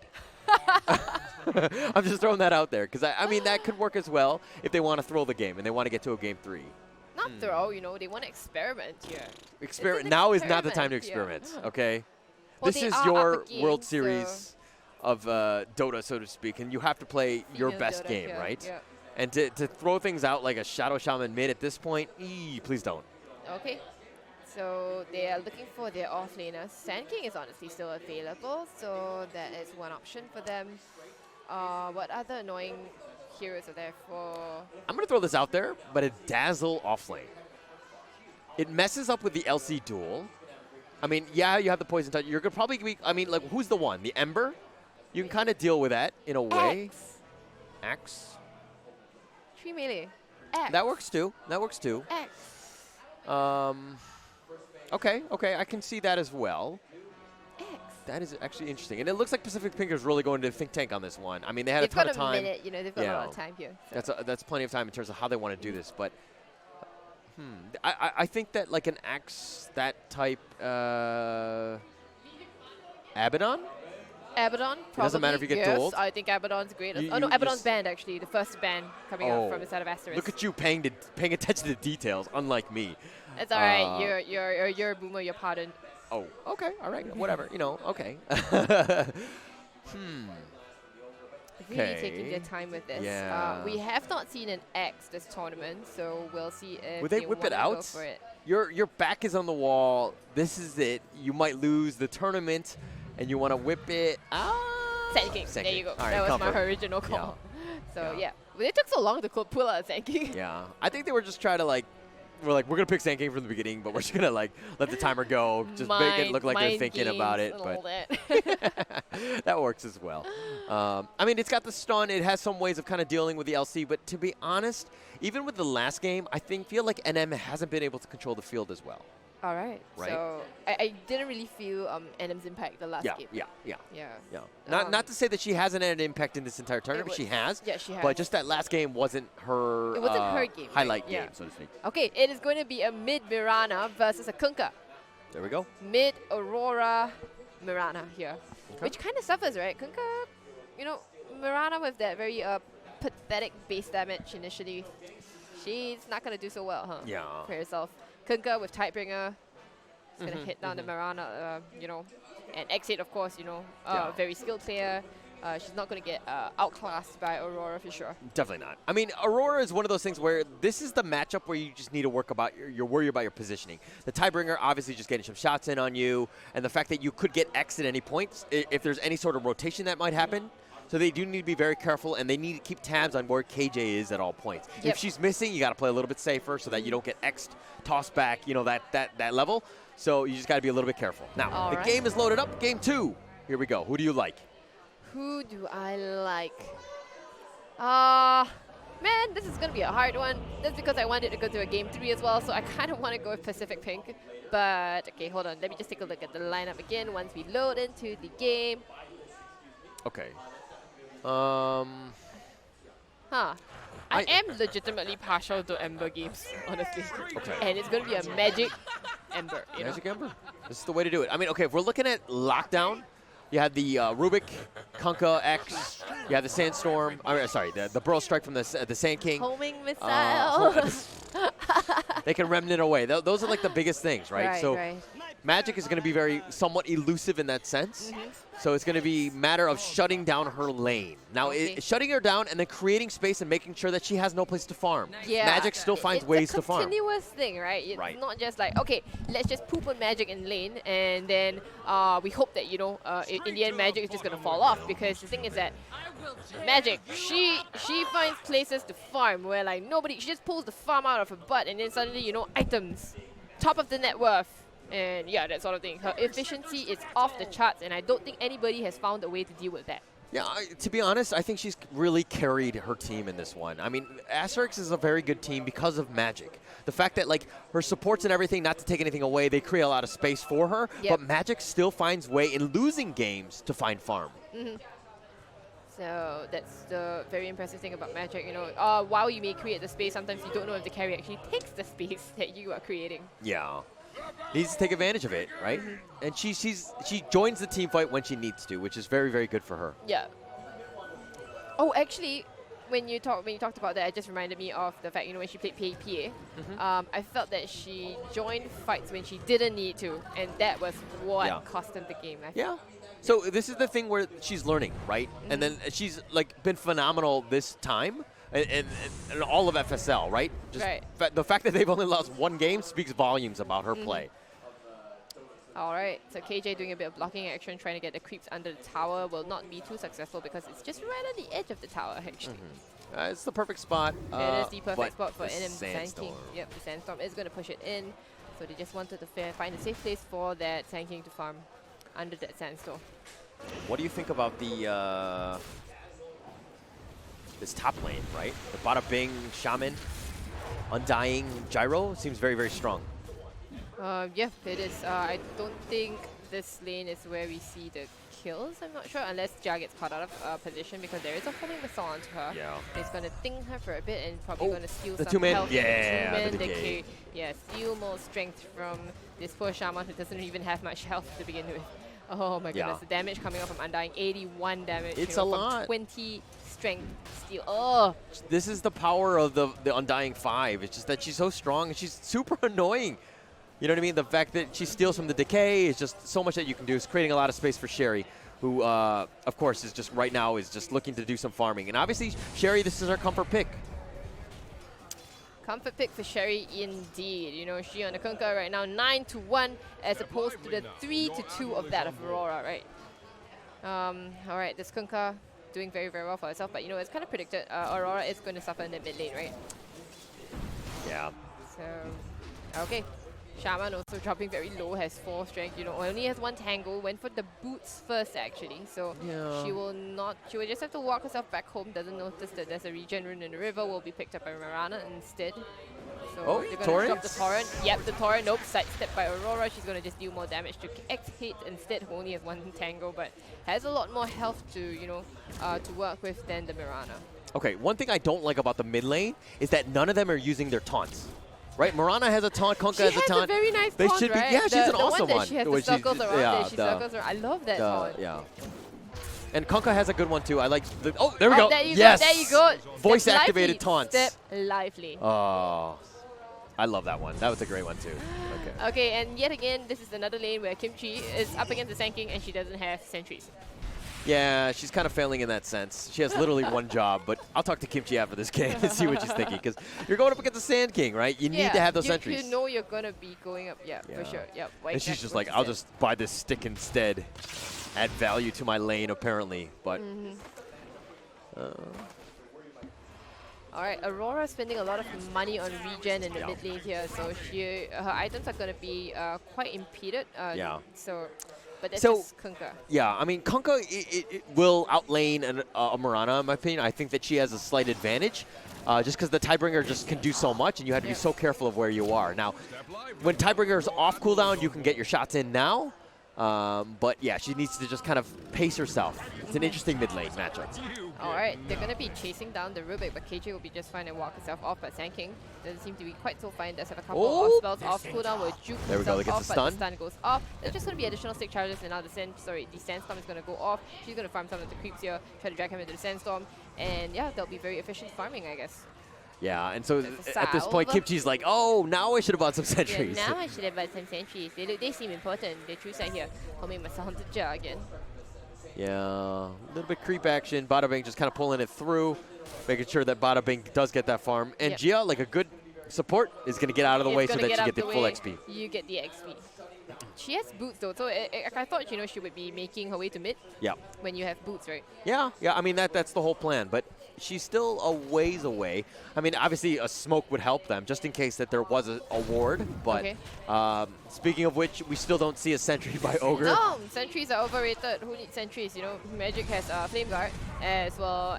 Yeah, Flame Guard. So I think she's like, I'm cool. But you know what? Caustic does hurt a lot again. Ooh, okay, the homing missile again onto Jia. But Jia does have quite a bit of regen. There's a stick and 5 sorry, has a stick as well as Salve. So should be just fine. Oh my goodness, the double DK stacks, honestly. Yeah, you gotta just rack them up, and Naomi's doing a good job in that sense. But we're the worrying thing right now is that the top 3 in terms of the last hits are all to Dire. They're kind of dominating this lane. They are. I mean, Pacific Pink, I think they're known for dominating that kind of, they're like, oh, okay, the arrow is gonna nail the Undying in the face, but again, he has 16 stick charges, and there is gonna be a homing missile going on to the Mirana instead. Will they be able to take down Jia? Instead, looks like Jia's gonna go down first. First blood going the way of Pacific Pink. Naomi claiming that, and they're not gonna get anything out of that. Mirana tried to make that rotation, but you know, she's just not very effective at this point in time. Undying is so deceiving because you don't really know how strong he is, because of the amount of strength that he's stolen from you, his heals, all of that stuff is like you don't actually know where he is, and that's the kind of thing is that they overcommitted on that one and they paid for it. Yep, I don't think the Undying was the one you wanted to go for. Oh, look at that! Sentry! By Jia. What? Jia had to come in. Alright, she on gets the the other stun hand. away, and M's going to walk out of range of the sentry, so Jia didn't have quite the shackles to go for it, so... Yeah. Shadow Shaman came in actually with 2 sentries. Wow, that's like double bagging it. Yeah, so normally, right, as a as a support, sometimes I want to get 2 sentries instead because I want to make sure that I can get the ward, the observer ward, and then place it down for the tank kick as well. Yes. So that's usually the case. Ooh, there's a lot of damage onto Magic. Magic doesn't have much regen. Jia's going to move forward, but NM walks out of range of the sentry. Probably suspects where the sentry is. Yeah. Already has a bottle to her name. Okay. She knows where it is. I mean, you don't always get bottle on a Sand King. So that's a little bit weird. When do you get bottle? When do you decide you want to get a bottle? This is one of those things where your team is kind of being like, hey, we're going to leave you alone. So you can start rotating around, get some of those runes so that you have a little bit more sustain. And obviously you need the mana to kind of keep yourself in it with the Sandstorm, the spamming that you're going to be doing. So it does make sense, but you don't see it a whole lot. Usually they get Arcane Boots instead. All right. So choosing to go for a bottle instead, which with just a little bit more, you could go for Arcanes, right? Yeah. So so interesting. Okay. Phase on Ember, which is nice. Alright, they get the stun out the Sand King again, but Sand King is pretty strong. It's going to stun away, gets the stun out Jia. They're going to drop the sentry. The Shackles is going to go down. Will he be able to take down Sand King in the end? Yes, I think so. Yeah. He is a very dead Scorpion.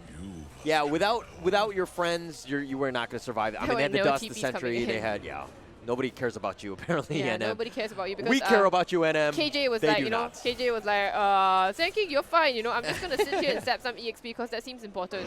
And Naomi chasing Butterbean all the way back to a tower. Yeah. Oof.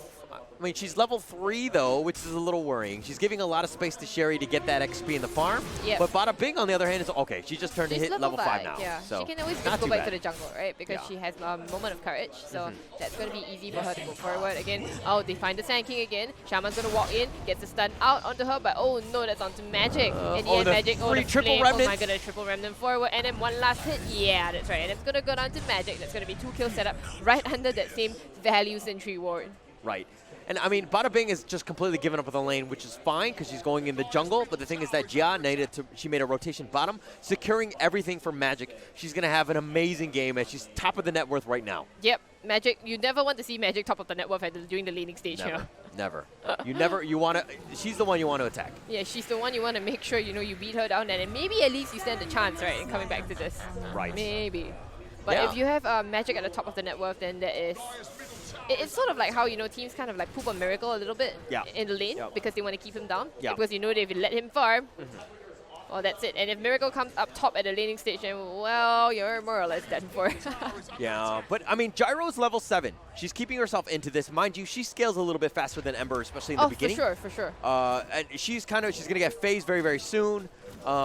She's probably going to go into Ags. I think that's probably where you want to be, but once she gets that, she's going to be doing a lot of damage. But Sherry, she's pretty much free farming on top. Okay. Sherry free farming on top. Haven't really paid much attention to her. She has 2 Wraith Fans building into that phase boots. Yep. What will she be going for next? X. X, for sure. Yeah. But allies disappear, you get the stun on to Kunkka. Kunkka looks like she wants to turn this, but doesn't quite have the vision to go forward. So that was a rotation to save the Kunkka, and now that means more space for the Ember Spirit because they know they're not going to be going forward here. The Shaman, the Shaman has gone forward with the Ogre as well. It looks like they're going to try to go on the Rubik instead. Yeah, Rubik will go down KJ to Magic again. Actually, Kimchi getting that, sorry. Now she will be going instant onto Naomi. She's going to get any more decay stacks? No, not really. No. And that is Magic on the killing spree. Will they be chasing for more? The Sand King is in the Sandstorm, right under the nose of that sentry again, and yeah, we'll walk out of there. Low health, but very much okay. I mean, it's really worrying when Naomi's level 3. She had a phenomenal lane, but the thing is that now Sherry is very, very high in levels, level 7, at almost 8 at 10 minutes, which is very, very good. But the thing is that Undying needs to hit level 6. Right. Oh, and mid lane actually, over here they get the kill on the Kunkka. Yeah, I mean, nice little arrow setup and all that. So nice that's kill a for big Aurora. kill for Aurora here. Magic Ember. Yeah. This is scary. I mean, she's going into drums first, which is I think what you want to do. Fantastic. Yeah. I mean, there's so many stats that you get from drums. It's so good right now. Definitely worth it. But I think that this game, pretty much Pacific Pink, is just on Sherry. Does she carry this game or not?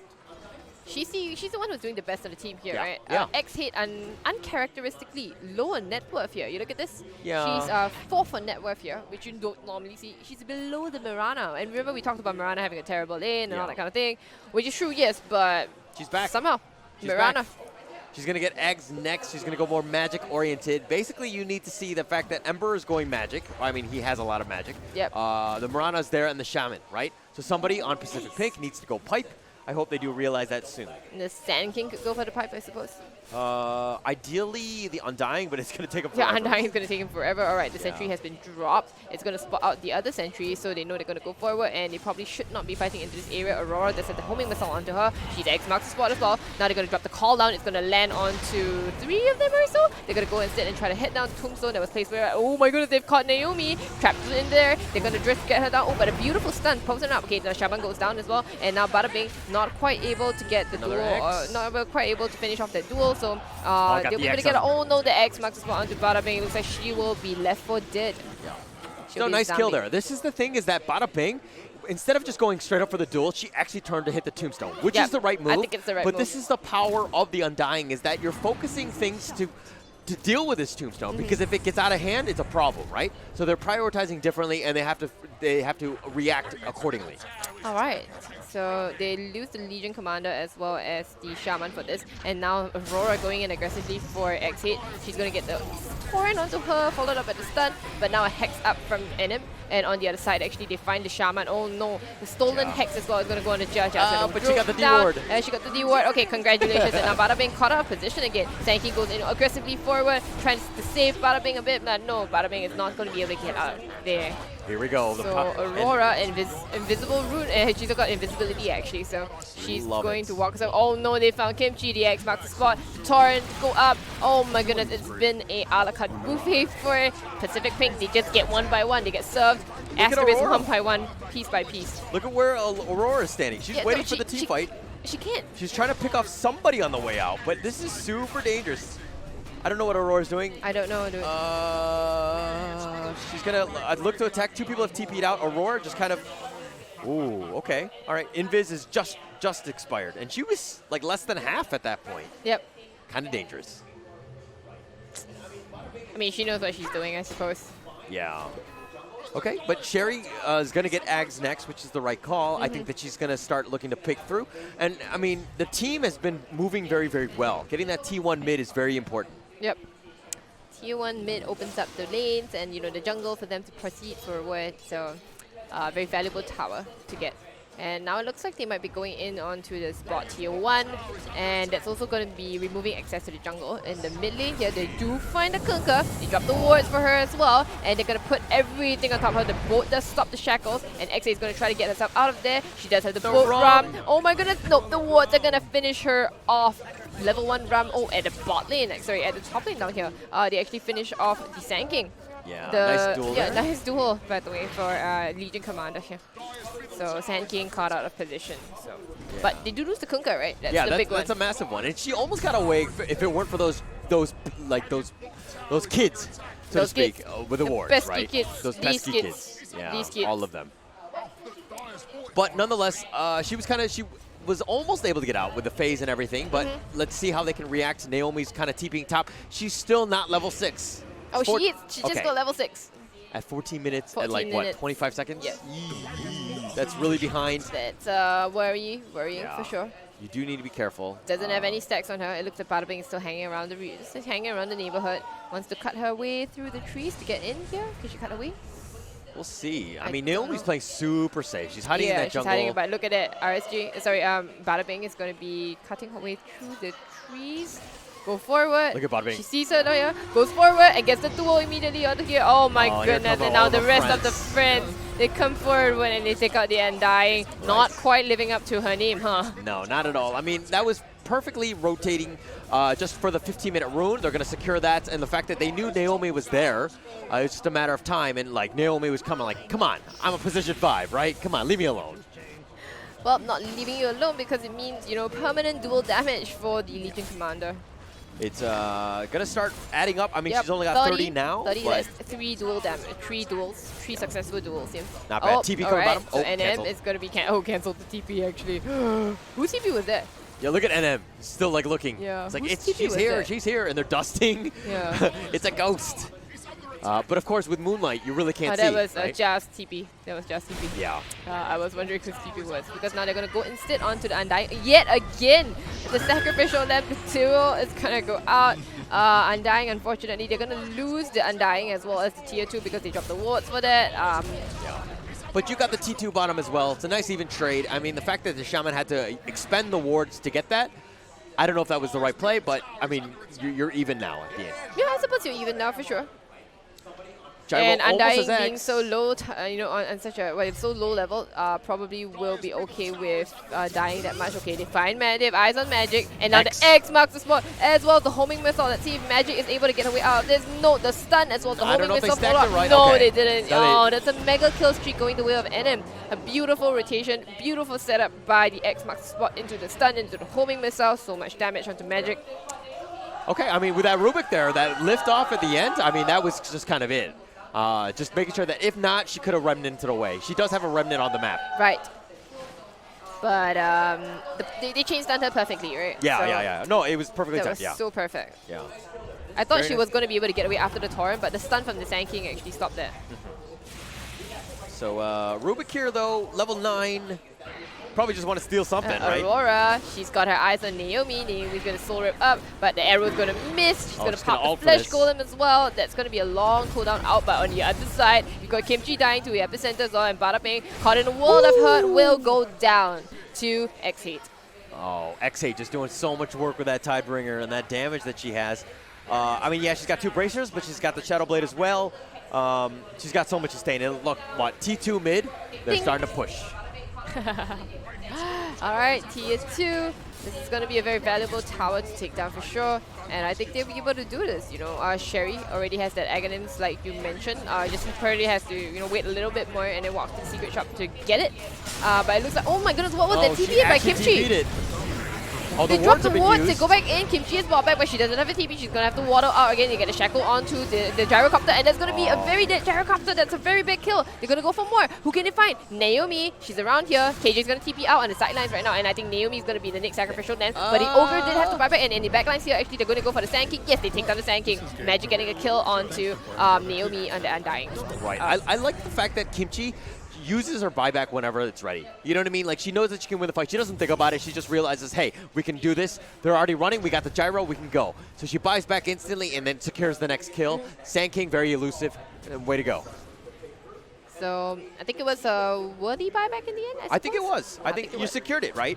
Yeah. The Sand King, you don't have enough stuns, really, to deal with the Sand King. And so having that Fire Blast there is the perfect one. Oh, Shadow Blade Kunkka? Shadow Blade on the Kunkka. That's going to be a very big issue here, huh? Yeah. But they already have sentries, they already have dusts, yes, right, for the Sand King. So that shouldn't be too much of an issue. It's just more of the placement. Right. One thing I don't like about the Kunkka is that bandana. What is this? Like, it's like a Santa hat or something? I don't really know. It gets really hot out in the sea, all right? Come on. I dislike that. I mean, if there's any cosmetic, that's the one. Like, I don't know. He looks like a hobo. okay? But a smoke here by Pacific Pink. I mean, he basically completes the pirate look, right? A pirate look? The pirate look. He just missing the eye patch, Get an maybe. eye patch, yeah. All right, Ooh, smoke Kaka. up from the been Daya. spotted, They're gonna though. find Jia. The X marks the spot. Is it long enough? It's yes. It's actually in range. Who did she want to go for? She didn't get anyone. Yeah, she didn't get anyone actually. Was that lack of? Was it a hesitation? She messed thing? up. She When was in range. No. Okay, she was definitely in range for that one. But when she's going up high Oh, ground, but they actually find magic. The X marks the spot. They patiently wait, and they've been rewarded. The torrent into the boat. The Not remnants? the dodge. She slide up this dodges every single thing, The and she plays. just styles completely over Pacific Pink. Oh Wow. man. Magic. okay, but going up that hill, the smoke, they could have gotten the shaman. Yeah, they they could could have have gotten the John that shaman one. or the ogre. But the thing is that the smoke had popped. When she was going high ground, she needed to use a shadow blade. Yeah. Right, because then you know they can't see you because you're invis, right? Yep. Definitely could have secured that one, and instead they didn't get that kill.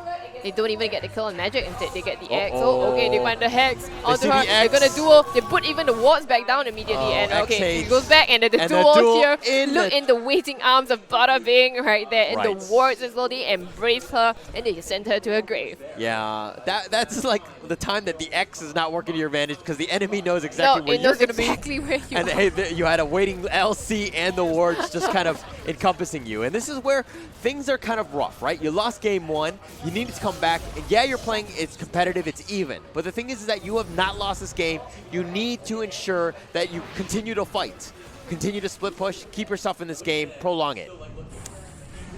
Okay, so they don't actually manage to take down this tier 2. Yeah, it gets denied. I don't know why they left the tower that way. I don't know. I'm not sure. They could have definitely finished it off. We right? don't need money Yeah, to we- beat you. All right, so what is Ember Spirit going for? Going for Maelstrom into BKB? Yeah. Is this? Yeah. Yes. This is the way. Yeah, because That's the way. there's the X, I mean the lift off, all of these things you need to deal. If you get caught out once, you're screwed. Maybe Lincoln's, Maybe but Lincoln's. she's going with the safe one. The really I'm going safe. BKB. Okay, BKB is the way to go. And yeah, now Pacific Pink look to farm their way up. You know, the gyrocopter. What is she going for? Aghanims into BKB as well, or She could probably get a BKB at one point. She's gonna need to deal with the shackles and like the Yeah. ogre, like into the arrow. Like all of these things will mess you up. So BKB is probably on that list. Satanic at some point, but Right. we're still a ways away from that point. All right. We'll see how this goes for the gyrocopter. She has a BKB. Yeah, she has already bought the Ogre Club and has, you know, the rest of the BKB queued up as well. Yeah. So, okay. I mean, a little bit of push here. It's so early, don't you think? Like, it's 22 minutes and Pacific Pink, they're all, as in both teams, they're already all grouped up and, you know, starting to take fights together. This is the brawling. This is the Pacific Pink way, right? Yes, this is the They Pacific are- Pink yeah. way, for sure. A better showing than the previous game, I Right. suppose. Where Yeah. they seemed a bit confused and, you know, like they weren't on the same page, right? Yeah. Alright, so as Pacific Pink take this tier 2 here, it will be Asterisk who will take the tier 1 Bard instead. They can rush the T2. They do the could rush DD on the tier 2. magic. They have the Shaman wards up. They're gonna pop it actually, and they're gonna try to force it. They're gonna force the team Trade back, it. but no, I think they're gonna trade for sure. You put the Shaman wards on cooldown. You trade the tower here. Pink Pakistan, you know, they're pinging out to go back. The tower is still pretty healthy. It looks like Pacific Pink could defend this if they wanted to. I think. Oh, okay. Yeah. Sees the they're gonna. TPs, could be like, we're outta here. Yep, we're out of here. But yeah, the wards do take down the tower in the end. Wait, the epicenter was it chat? No, it wasn't, right? No. Do you see her flap the tail? I don't think you can cancel the channel of the Okay, epicenter. okay. I don't know, but I thought I saw the tail move, and Okay. I thought that was the channeling Okay. of the epicenter. Sorry, I don't look at people, you know, I don't look at their tails. I look at their faces, okay? That's how I proceed, okay? All right, They're right. people. Just, Oh, speaking of just looking at for you. tails, Just what for is you. this? Just for you, sir. Just for you. Okay. Stop looking at the tail. Oh, Yeah, come what on, are you come on, doing? come on. This is I'm awkward. Trying. I'm Okay, now trying. you're looking at her cleavage, okay? No, I'm not. Ashley, I'm trying. zoom out. I'm trying. You're Okay, making it but- awkward for everyone. This is a family show. I'm trying my best, sometimes, okay, but my best is not enough.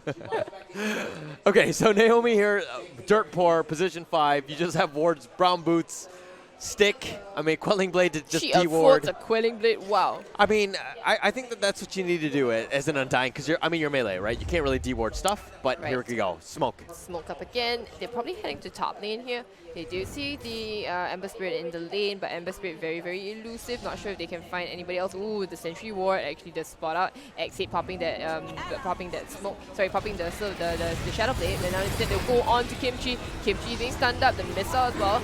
She is dusted up. I think it'll be Kimchi going down in the end. The Sand King also has already gone down. Immediately, Bada Bing already getting that duel off, but the Moonlight Shadow, they're going to retreat onto the shrine here that has already been popped. They're going to go forward. Can they catch any more? Aurora does have a Tombstone on the high ground. Tombstone on the high ground is going to slow down a little bit. Now the Xbox spot, not into the torrent, is just going to dissuade them. They want to disengage from this fight. And they will lose just one Ogre and one Sand King. Yeah, I mean, obviously killing the Sand King, you know, trading for the Ogre, it's a fair deal, right? The Ogre just dying, not a big deal at this point. But the Sand King is the massive one, and that's actually why they're disengaging. If anyone else had died, they probably could have kept on going, you know what I mean? Because the amount of stuns and the control that the Sand King has, but in this case, oh, the X marks the spot. The stun hits onto the Kunkka. He misses the turret, and it looks like they'll be going on to him instead. There is a duel again. The Hex, the wards drop from him. Bada Bing, what you doing? You can go forward and duel this. Hello? Nope, actually wards. Everybody is coming out. The stolen wards are going to go into Jia, getting a taste of her own medication. Aurora's going to finish off that Kunkka in the end, and it's going to be a double stun. It's going to be a double root. Oh my goodness, the dual victory is going to go out. A beautiful two-man epicenter. It's going to drop Magic really low. Magic is going to fall, and so does Bada Bing. That's going to be a team wipe. She's fighting around in the wards, and it's going to be a team wipe. Oh my goodness, Pacific Pink, are they doing it? Oh my gosh, that was so well played. The stolen wards, just turning it around. Gia just getting blown up. And the fact of the Burrow Strike Epicenter. That won their team fight. Important heroes. On the cores, just blowing them up. Now, this comes back to the whole fact that they don't have a pipe. Right? If they have the pipe, they survive that Epicenter and they live on.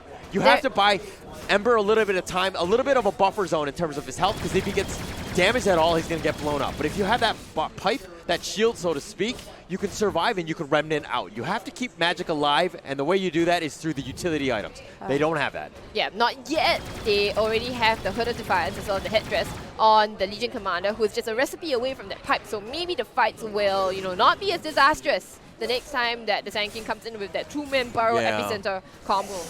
But taking that fight, I mean, especially when you're so close to pipe, probably they should have thought about doing something elsewhere, right? Like that was a little like you hit that pipe, you get that peak, so to speak, and then you can look to team fight, right? Yep. But not having it going in, a little bit difficult. All right, so now the odds basically are in Pacific Pink's favor, I believe, for the first time in the game here.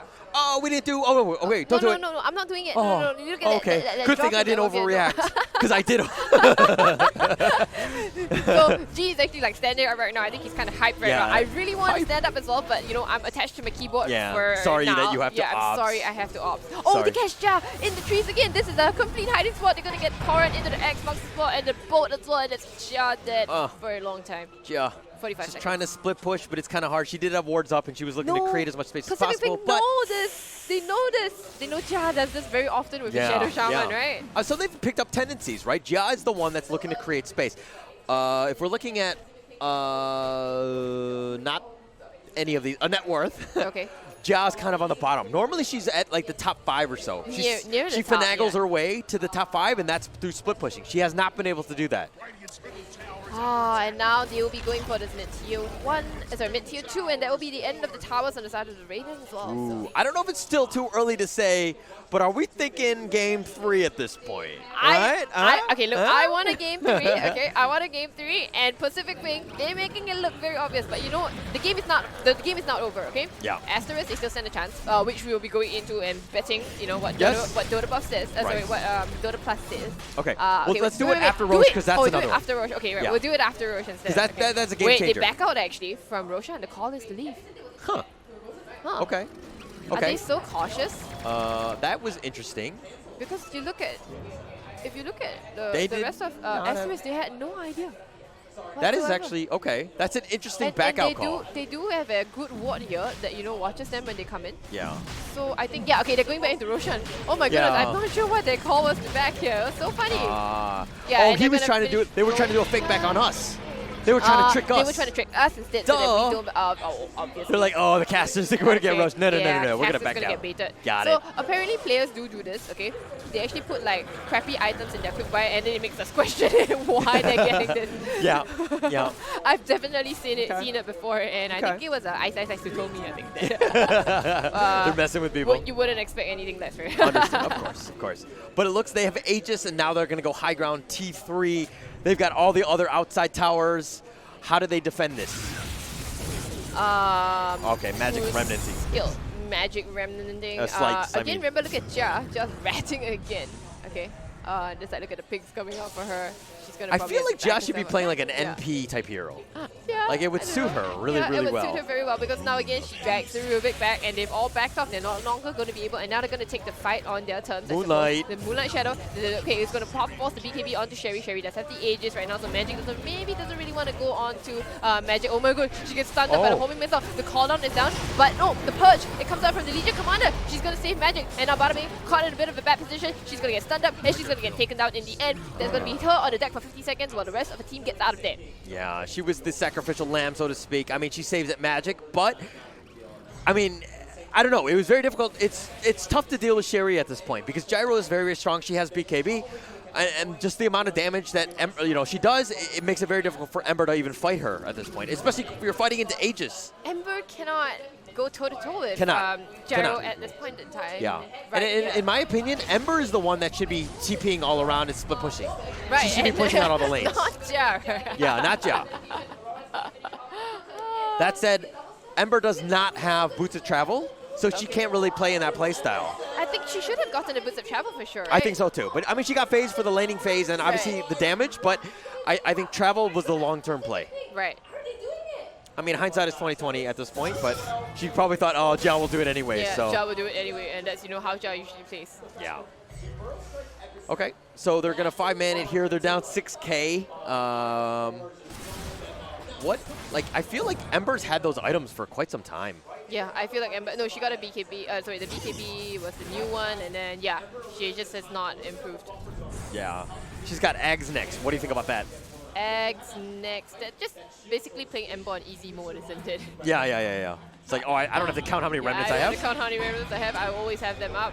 All right, they're going to try to catch Magic, but again, quick with the fingers, she's going to remnant backwards. And now are they going to find exit instead? Yes, they get a bit of stun. Aurora's going to get the duel. The duel. It's out onto the Kunkka. Can they finish him in time? He's super tanky. Yes, they do take down the Kunkka. They're going to be chasing one more. Who can they find? Magic with the BKB on. She's going to go forward. She's not going to get ruined. Yes, she does get the chain onto the Undying. But they're going to back off instead. They're going to go instant. They want the Sand-King. The Sand-King is more valuable than the Undying. That is true. That is true.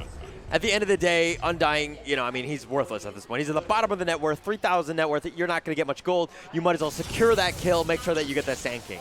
So, very well played by Asterisk. Can you imagine that the Aegis is on the side of the Dire on Pacific Pink, but Asterisk are getting aggressive here? Yeah, it's very weird to me. But the thing is that Pacific Pink are not 5-manning it. Asterisk is 5-manning it. They're getting the right pickoffs. Is that a mistake to not 5-man right now?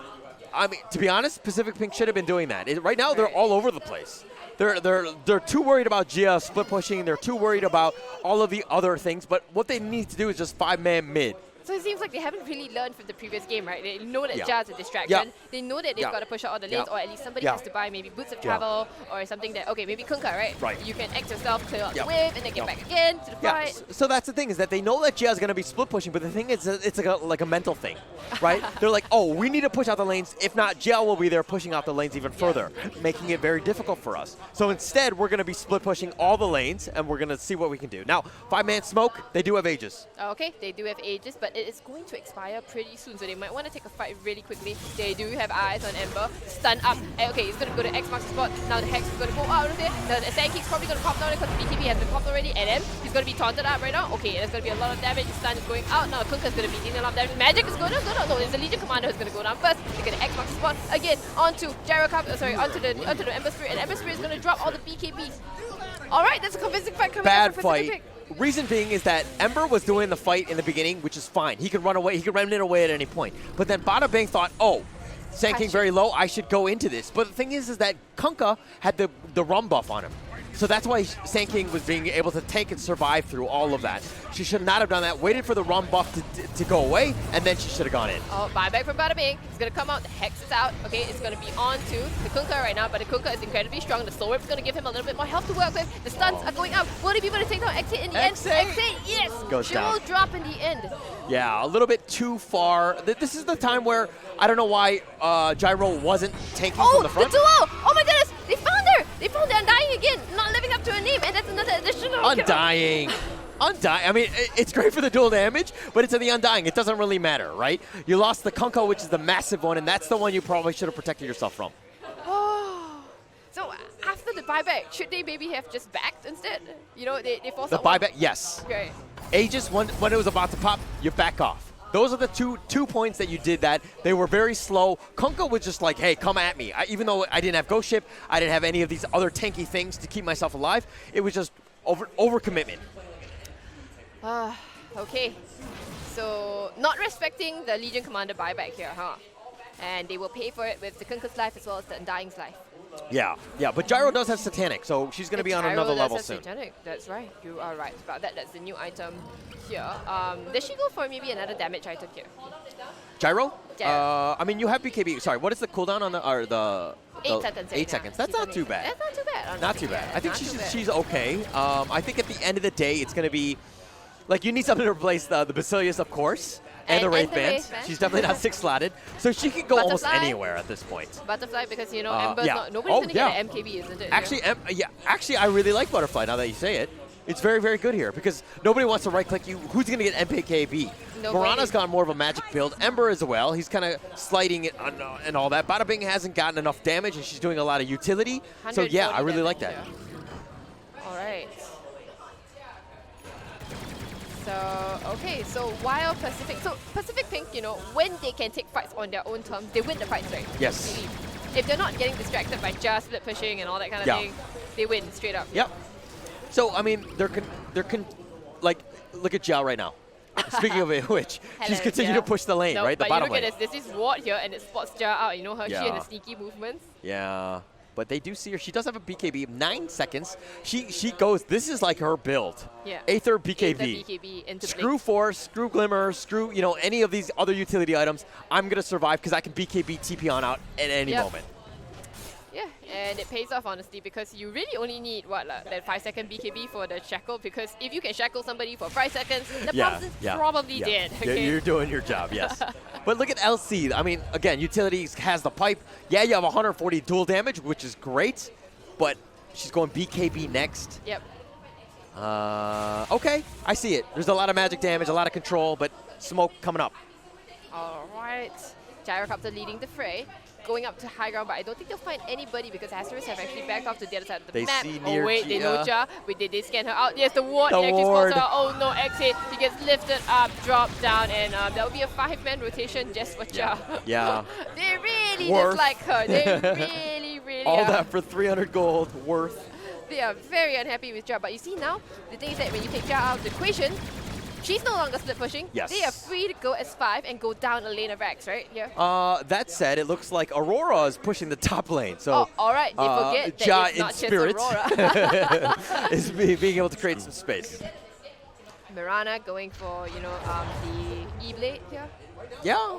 Okay. BKB okay. You're just going to go straight up magic damage. Yep, magic damage. That's right. I mean, the BKBs will fall off at some point. I don't think I see a pipe on the dire side Pacific Pink yet. The oh, Sand they do. King does have a my pipe. bad. It's building into a Lotus Orb as well. So. Okay. So she's she's preparing for the long term. All right. They the late have game. the creep waves coming in, but at the same time, top is pushing in. You know, they are ready to defend this, but now somebody has to go back. A TP that can Kunkka go back, X marks the spot and go back in. I'm not sure. Okay. But now Sherry, she is Love going it. to Slow siege. You know, she's going to slow siege for a bit. She drops the homing missile. It's going to go onto the Ember, and you know, dissuade Ember from coming in for a bit. Top tower at the top is going to be taking a bit of damage. Okay. So now KJ is the one who's going to be backing off. Full and disengage. He's going to be defending. It's a full disengage. You're right.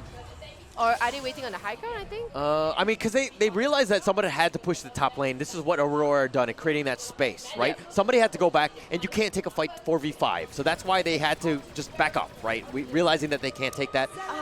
It's just a matter of pushing out that lane, get it to, at least to the river or so. and then KJ can probably make her way back. Should be the one TPing back, you know. With the X, yeah, yes. with the X instead of I the agree. Rubik. Yeah. But, you know, maybe because, I don't know. I honestly don't know why they did that call. That seemed like a bad call. Or maybe Sanking with a boots of travel, maybe. I think Sanking could push out really fast. Yeah, that actually works too. Oh man, that Remnant is so fast. It does have Ags. Super fast. Roshan is not quite up yet. Will respawn in about 20-ish, 30 seconds. But Moonlight. They go forward. Oh, the Moonlight Shadow. They catch out. They catch out Magic. Magic pops the BKB. She's gonna be just fine. She goes forward. She's still caught in the face. She's gonna Remnant up to the high ground and be just fine. The ward trap on top of KJ. She's gonna be just fine. They're gonna take down the. She TP's on out. And in the end, that will be. And they're gonna get the free wards. All right, 3 wards. Okay. Roshan is. They're pinging it. They know 4, it's up soon. 3, 2, 1. Lag. Roshan.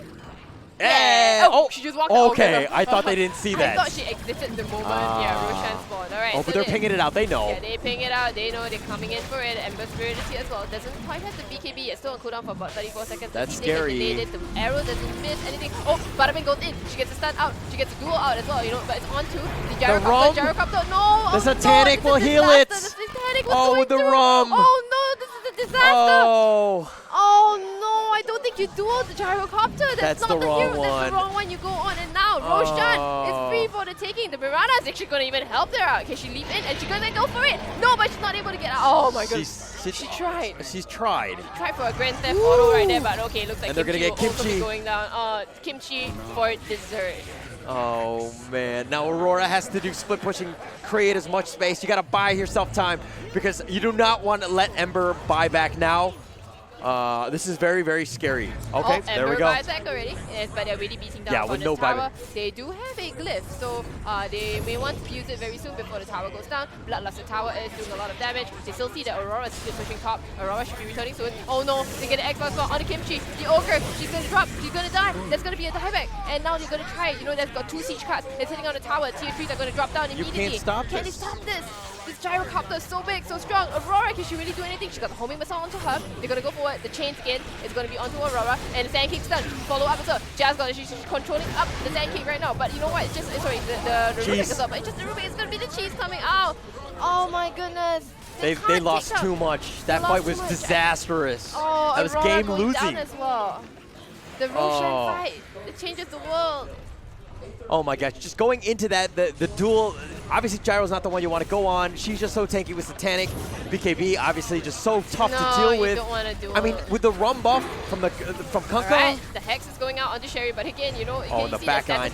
The back line. And then this is disrupting everybody, and it looks like Aurora might almost going down, but she pops the BKB in time. And now the wards are going to try to do something, but it's just going to be farmed up immediately by Sherry. There's not going to be enough control to lift up from the Ember. Stun to follow up as well, followed by the homing missile. She's going to slide her fist and roll away. She but got X is up. She got X back. She's going to go back. No, but okay, in the end, the punch is going to be there from Badabing. Badabing will help her out there. Okay, they do pop the Aegis in the end. Okay, so that's kind of nice, but what can they really do? Everybody's kind of low on mana. Okay, she misses the arrow. She misses the arrow. Alright, so now the Undying has actually gone back to base, but Xbox spot, she's going to come back again. And the backdoor is activated actually. They're not going to be able to take down the melee Rex. Oh, hello? This is a bit of a disaster now. They're going to try to go for Sherry. Sherry no longer has the BKB. She has a Basher though coming in. And Magic, she's going to try to go forward again. Are they going to try to get this lane I think you do. You're still 5v4. You still have an advantage. You still don't have Jar. Okay, Jar's going to come back. The call down is going to go on to Magic. Lift up the Torrent as well. The stun's going to hit Kunkka. So Kunkka is going to be a little bit stunned for a bit, but I think they're going to be able to take out the Lane Rex. I'm not sure. But backdoor protection is still a thing. They're not able to get this Lane Rex. Are you kidding me? Dota 2 mechanics. Dota 2 mechanics, by the way. Yeah, they don't have the damage to fight through this. They don't have the damage. You look at the next creep wave is so far. Oh my gosh. Even in the mid lane, he's being pushed out. Oh my gosh. Pushed out by Aurora. Yeah, Aurora. This is the thing. They're not going to get the creep wave anytime soon. They're not going to get this lane. They don't my goodness. So this is the thing, is that you have to prioritize the melee Rex when you have that advantage. Getting the range Rex was useless because it doesn't heal up like the melee one. This is a huge mistake that might cost them as they move forward. But they are 16k net worth ahead. Yeah, of course. 17k, yes. 17K. Well, okay, what does Dota Plus say? Okay, what does Dota Plus say? I'm going to go with a 69 in favor of Pacific Pink. I actually think it's a little higher. I'm going to go with 76%. All right. Oh my god, that's actually 93. 93, good God. Yeah, I mean, okay, everything has been going in spades. You're up 17K, you have the kills, you have Aegis. You don't have Aegis No, you don't anymore. have Aegis You don't have anymore. Aegis Yeah, anymore. it My got bad. But Gyro has to bash. She's going for the Abyssal Knife. Super, I love super it. ultra I love loved it. the Sherry Abyssal here. carrying this. Yeah, she's like, you know, I don't even need more damage because you guys are melting. I just want more lockdown. I just want to keep the Ember in place. Yep. Okay? Yep. And yeah, I'm That's not how even you going deal to with go for Magic. Butterfly, right? Yeah. Yeah. But now they're going to do it. Okay, so this is the thing is that when you're going to go for the high ground, you got to push all the 3 lanes, make sure that they have no room to move, and then you take the top lane because that's the only one, and then on the way out, you hit that melee Rax, which is going to heal up to full. But backdoor protection, man. I cannot believe backdoor. they didn't take that down because of That was backdoor pretty protection. crazy. Yeah.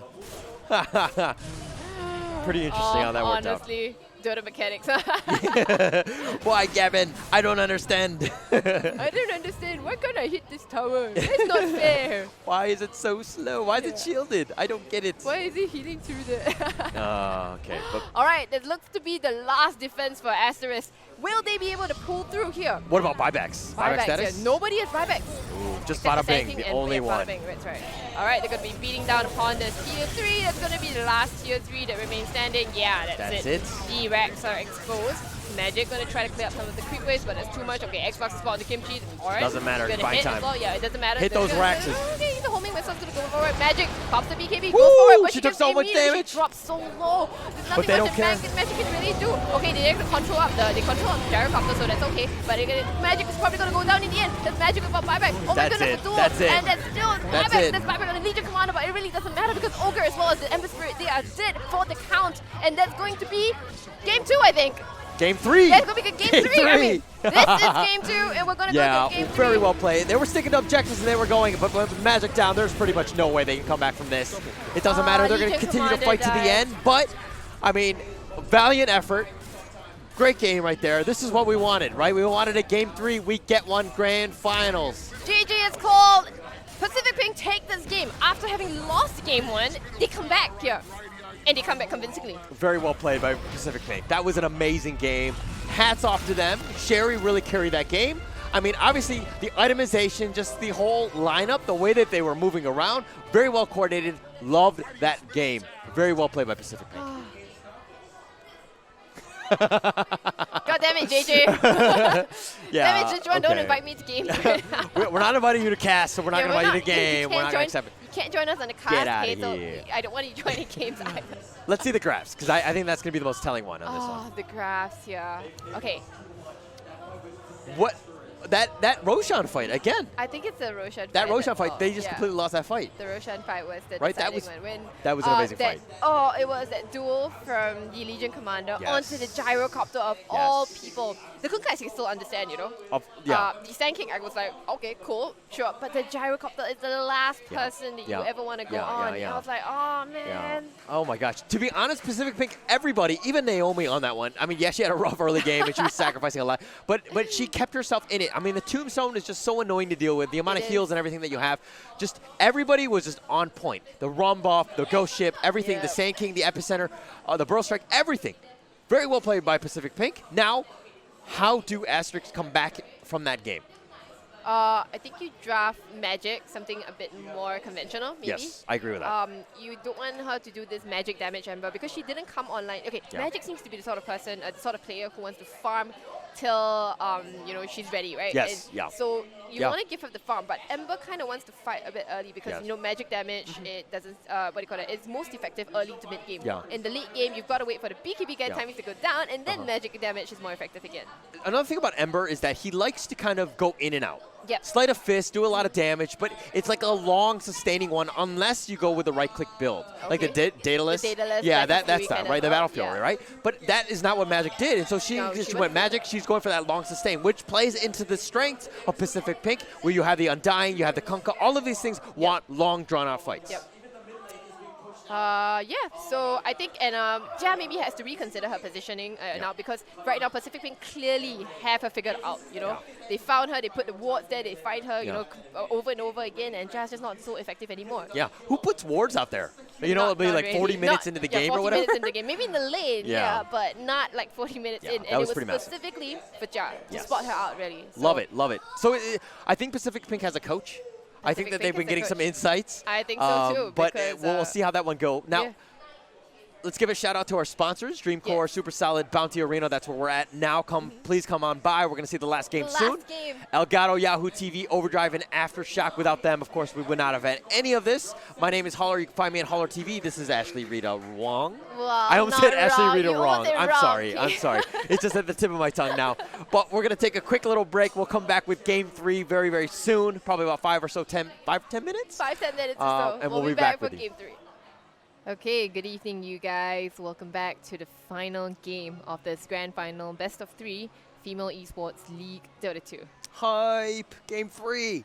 Final! I'm grand finals! trying to reserve my hype for the game itself. Oh, my bad, man. I don't have to do that. I'm hype all the time, even in the draft. Hype! I think I lost it a little bit during the last game. Yeah. So I kind of ended up shouting a little bit there. Yes. So. That was a pretty epic game, I'm not going to lie. Right? Pretty epic. Okay.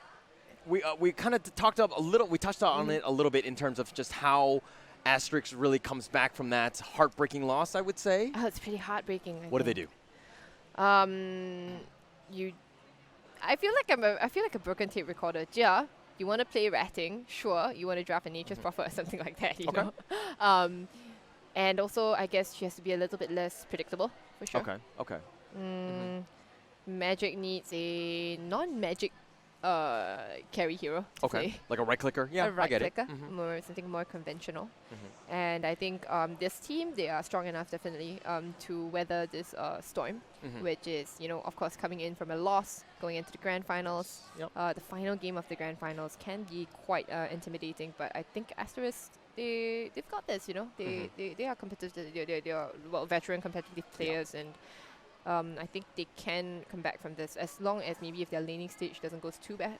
So I think they should be fine. And if you look at the laning stage, generally Asterisk, they are okay at laning. They don't win all the time. But I think for the sake of this game, they probably have to draft strong laners. Okay. Before we hop into the game itself, right? Okay, this is the last opportunity today. Remember that today is your last opportunity to share a post, right, from One Esports, okay? And that will actually give you the chance to win a pair of tickets to attend One Esports Dota 2 competition here in Singapore. That will be happening in December. And when you share that post, right, it's found on the One Esports Facebook page. Okay, you've got to tell me how Dota 2 has impacted your life, be it for a good or bad way, a good or bad way. And then you get the chance. We'll pay for your tickets and your tickets as well as your flight to Singapore. Awesome. And you get to watch a wonderful Dota 2 tournament with the likes of Team Secret, PSG LGD, VP, and other big international names. So all you have to do, go down to the One Esports Facebook page, okay, and then you find the post, you share it with your comment on how Dota 2 has impacted or how has it changed your life, and you need to hashtag One Dota 2. So that's ONE Dota 2. And then you also hashtag the next one, which is OGYS. Okay? And set that post to be public. Of course, if it's not public, it doesn't count.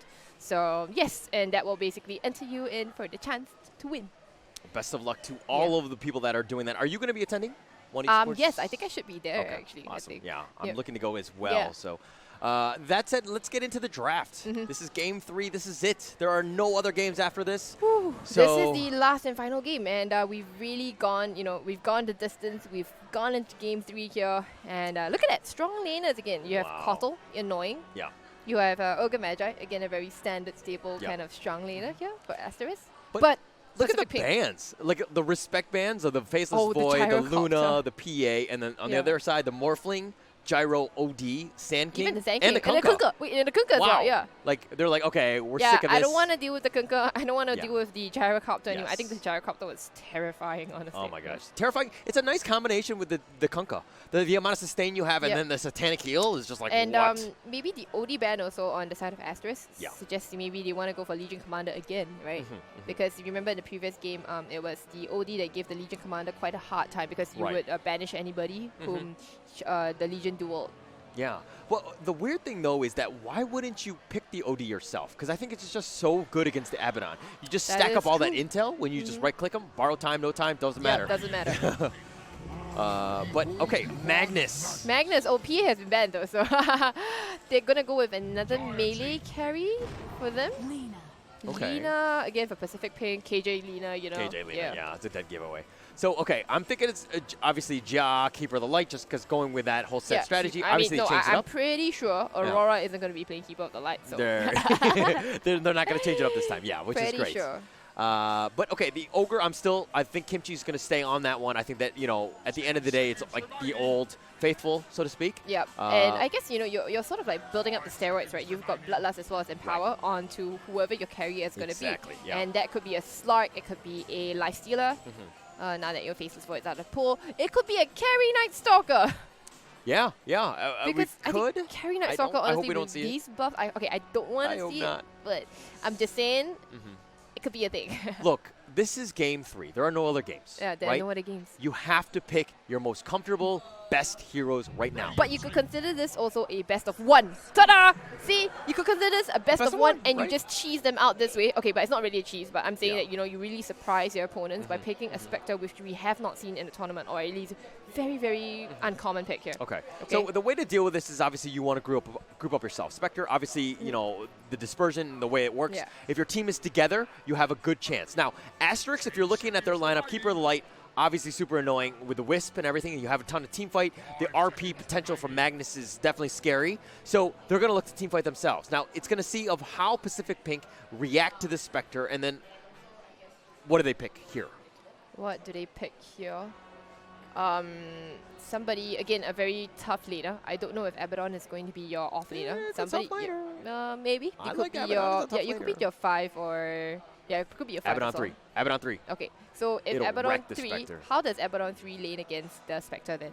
I mean, it depends on who else is laning with him, right? Okay, Lina probably. Lina and Abaddon, that's a crazy scary combo. But if you've got the Ogre and the Spectre, you have ways to get on that Spectre. Okay. Right? But okay, it comes back to Magic being somewhat like Anna, in the sense that, like, yeah, she might have a bad game or whatever, but the thing is that she will find ways to farm. You give her a low and she'll farm. Plus 30 minutes, 30, 40 minutes, the ultimate late game carry, right? And it's super scary, especially with Empower from Magnus. Like, you do not want to fight this hero. And you don't want to get there. They gave Magic a right-clicking long There we go. hero. There we go. Axe, actually. Oh, okay, so this is something that I've played all my long games with Spectre, right? Okay? Yep. Have always been because there is an axe in the game. Wait. Sorry. It's what has become of Vast? All long games, okay, that I've had, Yep. and there has been a Spectre in my game, my team or the other team, okay, is always because the opposing team has an axe. Because X basically, you know, is always able to find the real Spectre when you call him, and it goes through BKB, whatever, you know, Spectre is always, and you're always able to single out Spectre here. So X is honestly like one of the most annoying counters to Spectre, and also a pain in the butt during the laning stage. Yeah, that's true. So it's not going to be an Abaddon 3. Yes, it's going to be a 5 so Abaddon. It's going to be a 5 Abaddon. Naomi, just sticking to that. I think that, like, this is the way you need to play for Naomi. I think that's her play style, is just like the super tanky 5. Yeah, it's going to die, but you know what I mean? If you're saving your teammates, it's all good. All right. But one thing that they're kind of lacking is that, this is all going on. Juggernaut, Abaddon, X is all kind of in there. You see the giant RP. Yep. How do you kill him out with just the Spectre? What else do you do to kind of just round out this draft? Magical damage for sure. They are severely lacking on the side of Asterisk in form, in terms of magical damage here. Okay. They need something that's going to sustain them through that early mid game. Okay. And okay, they ban out the Quap. I was gonna call the Quap for Asterisk, but Pacific Pink they ban it out immediately. Let me think. What could be something for them from the mid laner? Would you do like a DK? No. Just the amount of sustain? No. Not really. No. I mean, it has to push, you're which they going lack. to go like super tanky heroes, right? But I think the DK is going to melee into X. No, yeah, sorry, my melee bad. into X. Yeah, no. So yeah, I don't really like the DK. Okay. Okay. Quap, Puck. I mean, Invoker. Okay, Asterisk Invoker, honestly, I think that might be a thing because, Aurora tends to play quite selflessly. Yes. She doesn't farm too much. She is involved, very, very involved in fights. And she will always just go, along with the team, with the Spirit Vessel, and just start taking fights and creating a lot of space for Magic to farm. But if not, okay, another thing is that I feel like Aurora needs to play like the split pushing type. you know? And I don't feel like she's been doing that with the Invoker. She's been more of like the support style of just staying back, controlling the teamfight, Crosswax type, you know? And it hasn't been really that aggressive Invoker that we see like the Thompson would play, you know, like going balls deep, so to speak, in terms of the Ghost Walk. But Ember. Yeah, Ember Spirit for them. Okay, I do like this Ember pick a lot here for Pacific Pink. Do you think it's too greedy though, as a mid lane? Not really greedy, honestly. But the thing is, you know, they picked the Ember because they want to. Ember is that you know he may lose the lane, but once he gets 6. He's going to be able to move around and start controlling up the lane. Wind Ranger, oh no, Tiny, okay, I was going to call Ranger. But anyway, so the Ember Spirit, I like this a lot because, you know, you can control the tempo of the game, and Ember Spirit is going to be able to burst down the Spectre for sure. Yeah. I mean, you have that potential as well, but okay, it comes back to Aurora just having that ganking style of space making, Tiny, which you're going to have to do, create the space for magic. It's going to be very hard for them to lock down the Ember as well. They don't actually have a lot of lockdown. I mean, they have RP, but it's, you know, an alt. They have Will-O-Wisp, but, you know, you can, in between the ticks of the Will-O-Wisp, you can Remnant away. Mana League, your Ogre stun, but, you know, that's how are you going to get range for that stun, actually? I mean, the Avalanche Toss combo, like, that will hold up a couple seconds. You got to, hit the Fire Blast on top of that, maybe you know what I mean? Like, you have to combo things perfectly, and you have to just understand how these team fights are going to work. Okay. But yeah, it's going to be really up to Aurora, in my opinion, to make the plays in this game, to create the space for Magic to succeed. Now, Pacific Pink, who do you think has to have that game to just carry them? Ember Spirit, I think, here. Ember. Yeah, Ember Spirit. Ember is probably going to have a little bit of a tough lane against the Tiny here. Okay. Yeah. Okay. Yeah. That does happen. Tiny just have a lot of base damage. Right. So Tiny is going to probably pull ahead a little bit. But of course, it could depend on the supports coming in again, right? Because remember, you had Ligaya. Yeah, coming in and always supporting her mid laner here. I'm pretty sure we'll see that type of style. We could see Jia coming in, you know, supporting the mid lane, the Tiny, and helping her out. Yeah. So I like it how they've been very supportive in terms of what they're doing. Obviously, the roamers, the KJs, the Gias have been all over the place and just doing a very good job of just creating space, making sure that the mid lane is a little bit more unpredictable, so to speak, instead of that traditional one-on-one. Yep. Do you remember the time where it was the 2 versus 2 mid lane? Yeah. It was short-lived. It was short-lived. I was pretty glad it was short-lived because, you know, as a position 4 or 5, I would have to go to the mid lane. I'm like, geez, just let me go to my lane, you know, and let me do my support things there. Yeah. I don't need to babysit another kid in lane. But I like the style of how things have kind of turned out in terms of the 2-1-2. I think that this is the way Dota was meant to be played. Okay. But maybe because I'm just very old and all about how, you know, traditional Dota should be. Okay, so I have a point of interest here. Basically, Jia is playing a Magnus, right? She cannot split push on this hero. Yeah, it's going to be rough. She's not going to be able to split push as this hero, so we're going to see a very different playstyle come up from Jia. And again, you know, you have the same rotation, you have the same movements coming out from Pacific Pink. They're going to move in towards this top rune with 3 heroes, and we'll see if anybody wants to contest it. Magic throws out the Spectral Dagger and will choose not to go for it. And so that will be 2 runes apiece. 2 and 2. That's usually, I mean, that's kind of how they've played it's almost sort of every like, game like that. It's like an unspoken agreement, right? Yeah, like, yeah. All right, you guys, you can get both top runes, and then we'll get both bot runes here. Right. It's fair. Even though your teammates might say otherwise, it is never worth giving up first blood for a rune. No. It's not Never. worth. It's not worth. It's not worth. You tell yourself it's worth sometimes, but it's never worth it. Alright, so X is going to give Magic a very hard time. She already put spin the first, you know, as the first skill. Normally you want to go for Battle Hunger, but in this case, you know, you really want to pressure Magic so much, right, with the spins. Sorry, why did I think that Jia was going to play the Kato? Kato's an obvious 5. No, Kato's an obvious, Yeah, that's my bad. I don't know what I was thinking. It's been a long day. We've had a lot of Dota. It's been a long day, that's right. But you know, it's not just Dota, it's really good Dota as well. Yes, that is true. Right, so Tiny having to move into under the tower. 4-2, 4-1 of the Ember, still relatively even.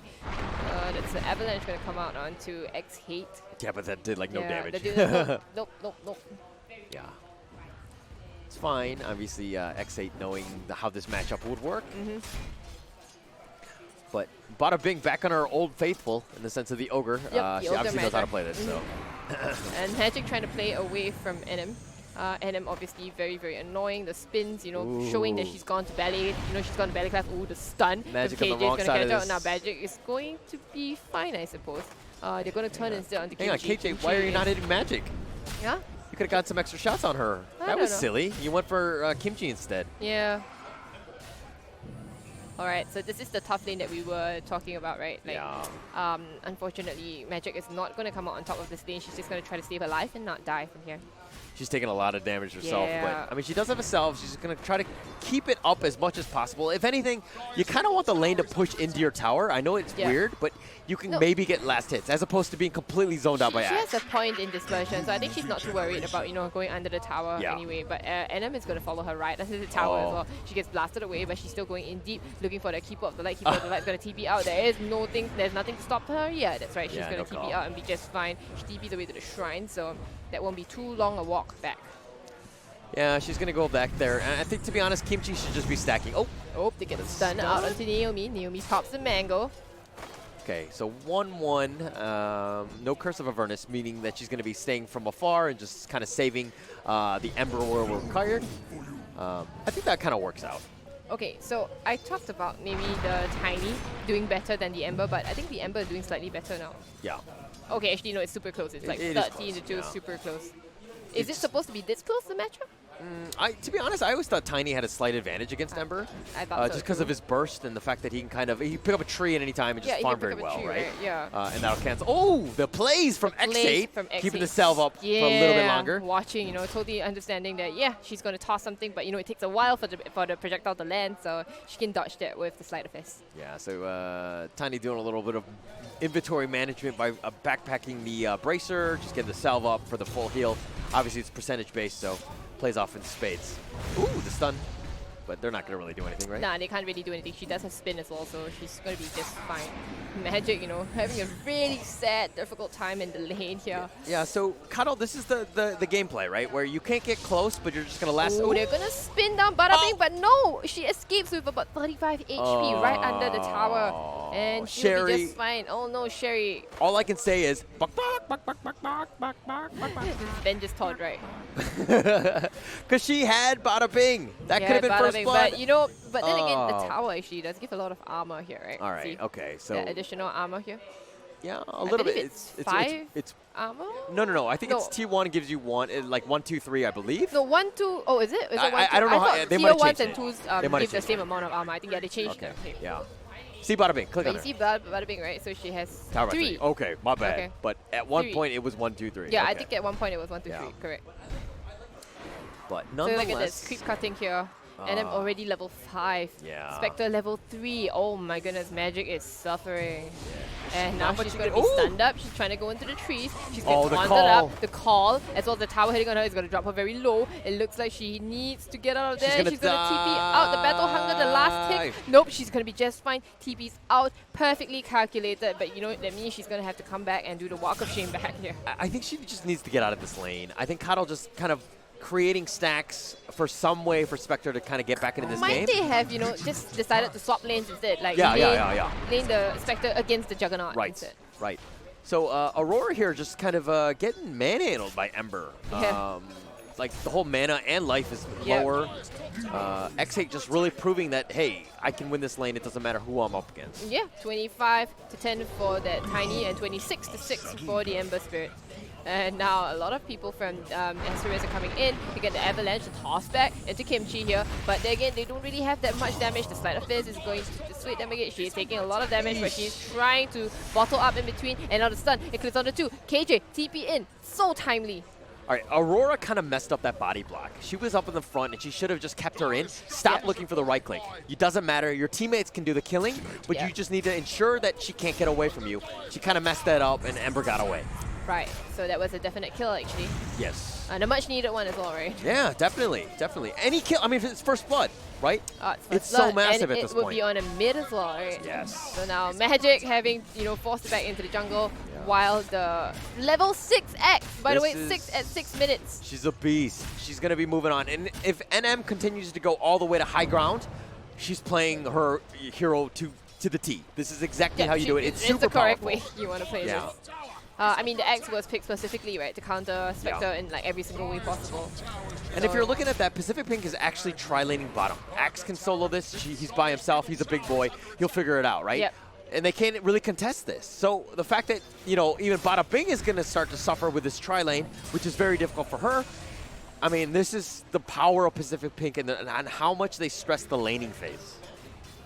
But we talked about, you know, Asterisk. The fact is that, you know, they generally have weaker lanes, but they wait till maybe the early mid game when they come together, and then they start taking very convincing fights here. It seems to be, you know, the very old G, right? They would lose lanes, but then they will come back in the mid lane. Yeah, I mean, we've seen that from Asterisk. They do this time and time again. They figure out ways to win. OG does it the same way. Now, are they actually OG? I mean, their group photo kind of looks like it, and they've modeled themselves after OG in turn being this untiltable force, so to speak. Look at NM drawing 3 heroes to herself here. You know, she's running across the map. She went from the tier 2, and she's going to taunt. It's going to be onto 2, as well as a bunch of creeps. Will she be able to spin? She's spinning like a ballerina. She went gets tossed in, but is that where you want to go? I don't know. She's taking a lot of damage. It's going to be from all the towers and the tier 3, and yes, they're going to go down. 316 gold shared amongst all the 3 heroes there. So yeah, so the gold gets shared out. Kind of interesting. NM, I mean, really, you didn't really have much of a choice, right? You're getting pulled around. You were getting you had no space. Maybe. Like your consolation is that you drew 3 heroes, right? Yeah. To like this part of the map, which like nobody should be at, honestly. Yeah, that's true. That's true. I mean, especially this day. A minute? Are you Broodmother? Yeah, no. are you Broodmother? So we'll see how this goes. Obviously, KJ here is level 3. I mean, NM is going to come back. She's still tops in terms of last hits. We'll see about net worth. She's still top 30. Top 3. Belong to Pacific Pink. Yeah. So getting towers is kind of an important thing in this game, especially early. Yeah, I mean, that tier 1 went down at 6 minutes into the game. Honestly, that's ridiculous. Let's see if the Axe is able to carry her team through this. Ooh, the stun, the Fire Blast, the multicast. High blast, you know, she doesn't have mana for, Blade Fury is not off cooldown. So yeah, another rotation top. They're gonna look to go on Axe. Okay, let's see if they can do anything about Axe. But somebody's nearby. The spin actually is gonna go on to Bada Bing, but Bada Bing is super ultra tanky. X8 is showed up as well. The stun, double multicast onto X8. She's gonna run under the tower, but the Omni Dash is top as well. Yeah, and it's gonna be a kill. Bada Bing goes down. And at top lane here, what we were originally interested in. Look at that, level 4 Jia versus a level 7 NM. NM is just bully right now. This reminds me of high school here. Yeah, she's cutting the creeps. I mean, this is just so much pressure. And they're bringing Tiny. Aurora, who's level 8, has to come all the way to the mid lane, from the mid lane, to deal with this. Oh, okay, she gets tossed back into the tower again. She gets a call back, you get blasted back again. And now there's 4 heroes coming back NM. Again, causing so much chaos and so much destruction here. I mean, at the end of the day, it's space, right? But yeah, you gave up the kill to they're gonna Magic. Pop the Haunt here. They're gonna go on to KJ. Look at that toss. Yeah, the toss forward. Kimchi's gonna blast them forward, and that's gonna be a dead Lina. There's a double kill to Magic. Yeah. So click on spec. What is she getting? Just wand. Okay. Just a wand. Phase and wand. She doesn't have very. But she's level 6 before 10 minutes. She doesn't have very high aspirations yet. You know. Not yet. Not yet. You know, she's like, I've had a bad laning stage. You know, I'm just gonna think about getting the bare necessities like magic stick. A couple of clarities. I've got empower. I'll work my way up. The ladder. Then what do you go?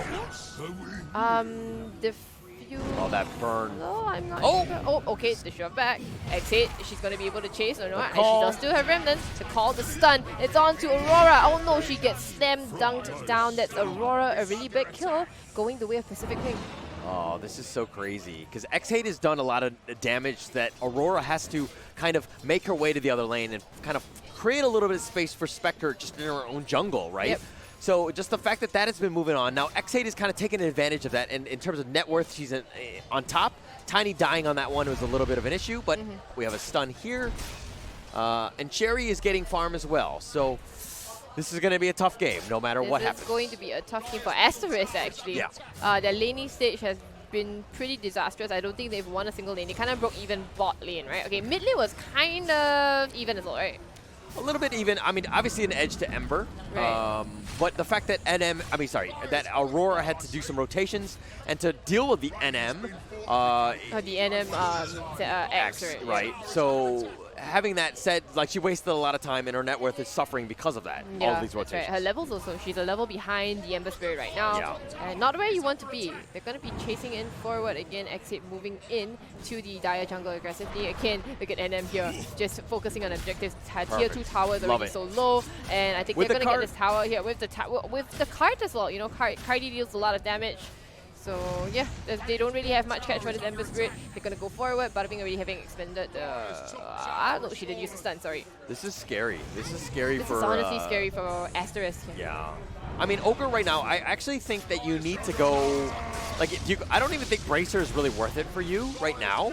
I think that Midas is probably the better call. You're going to have to somehow create enough space, somehow get to the late game, right? You got to get Magic some sort of item. She doesn't have anything right now, which is very worrying, but here comes now Exit goes in. She's going to find Magic, but it's not going to be able to get a chains onto her. Magic's going to be able to run herself out of there, but will they find Bada Bing instead? That's another one they want to go for. Alright, the Omni Slash is being popped as well, but level 1 Omni Slash again, pretty bad. Now Sherry in a very bad position. She's going to get stunned up as well. It's a beautiful Will-O-Wisp actually, and followed by the RP that brings the Juggernaut all the way into the base. That's going to be a very big kill. Will he be able to get any more? The Will-O-Wisp is not going to be able to control up anybody else. So okay, they actually find the Ember Spirit here. Sorry about that. They're gonna go for Naomi, but Naomi does have borrowed time. It looks like she will be the one who goes down. No, actually it's the Lina. Lights. Wait, the Lina is the one. You know, she saw her through the Ancients instead. So they will catch more for sure. Yeah, Aurora puts it up. That's a dead Naomi as well. They don't get the Ember Spirit, but look at NM at the top here. Okay, did a little bit of damage, but the okay.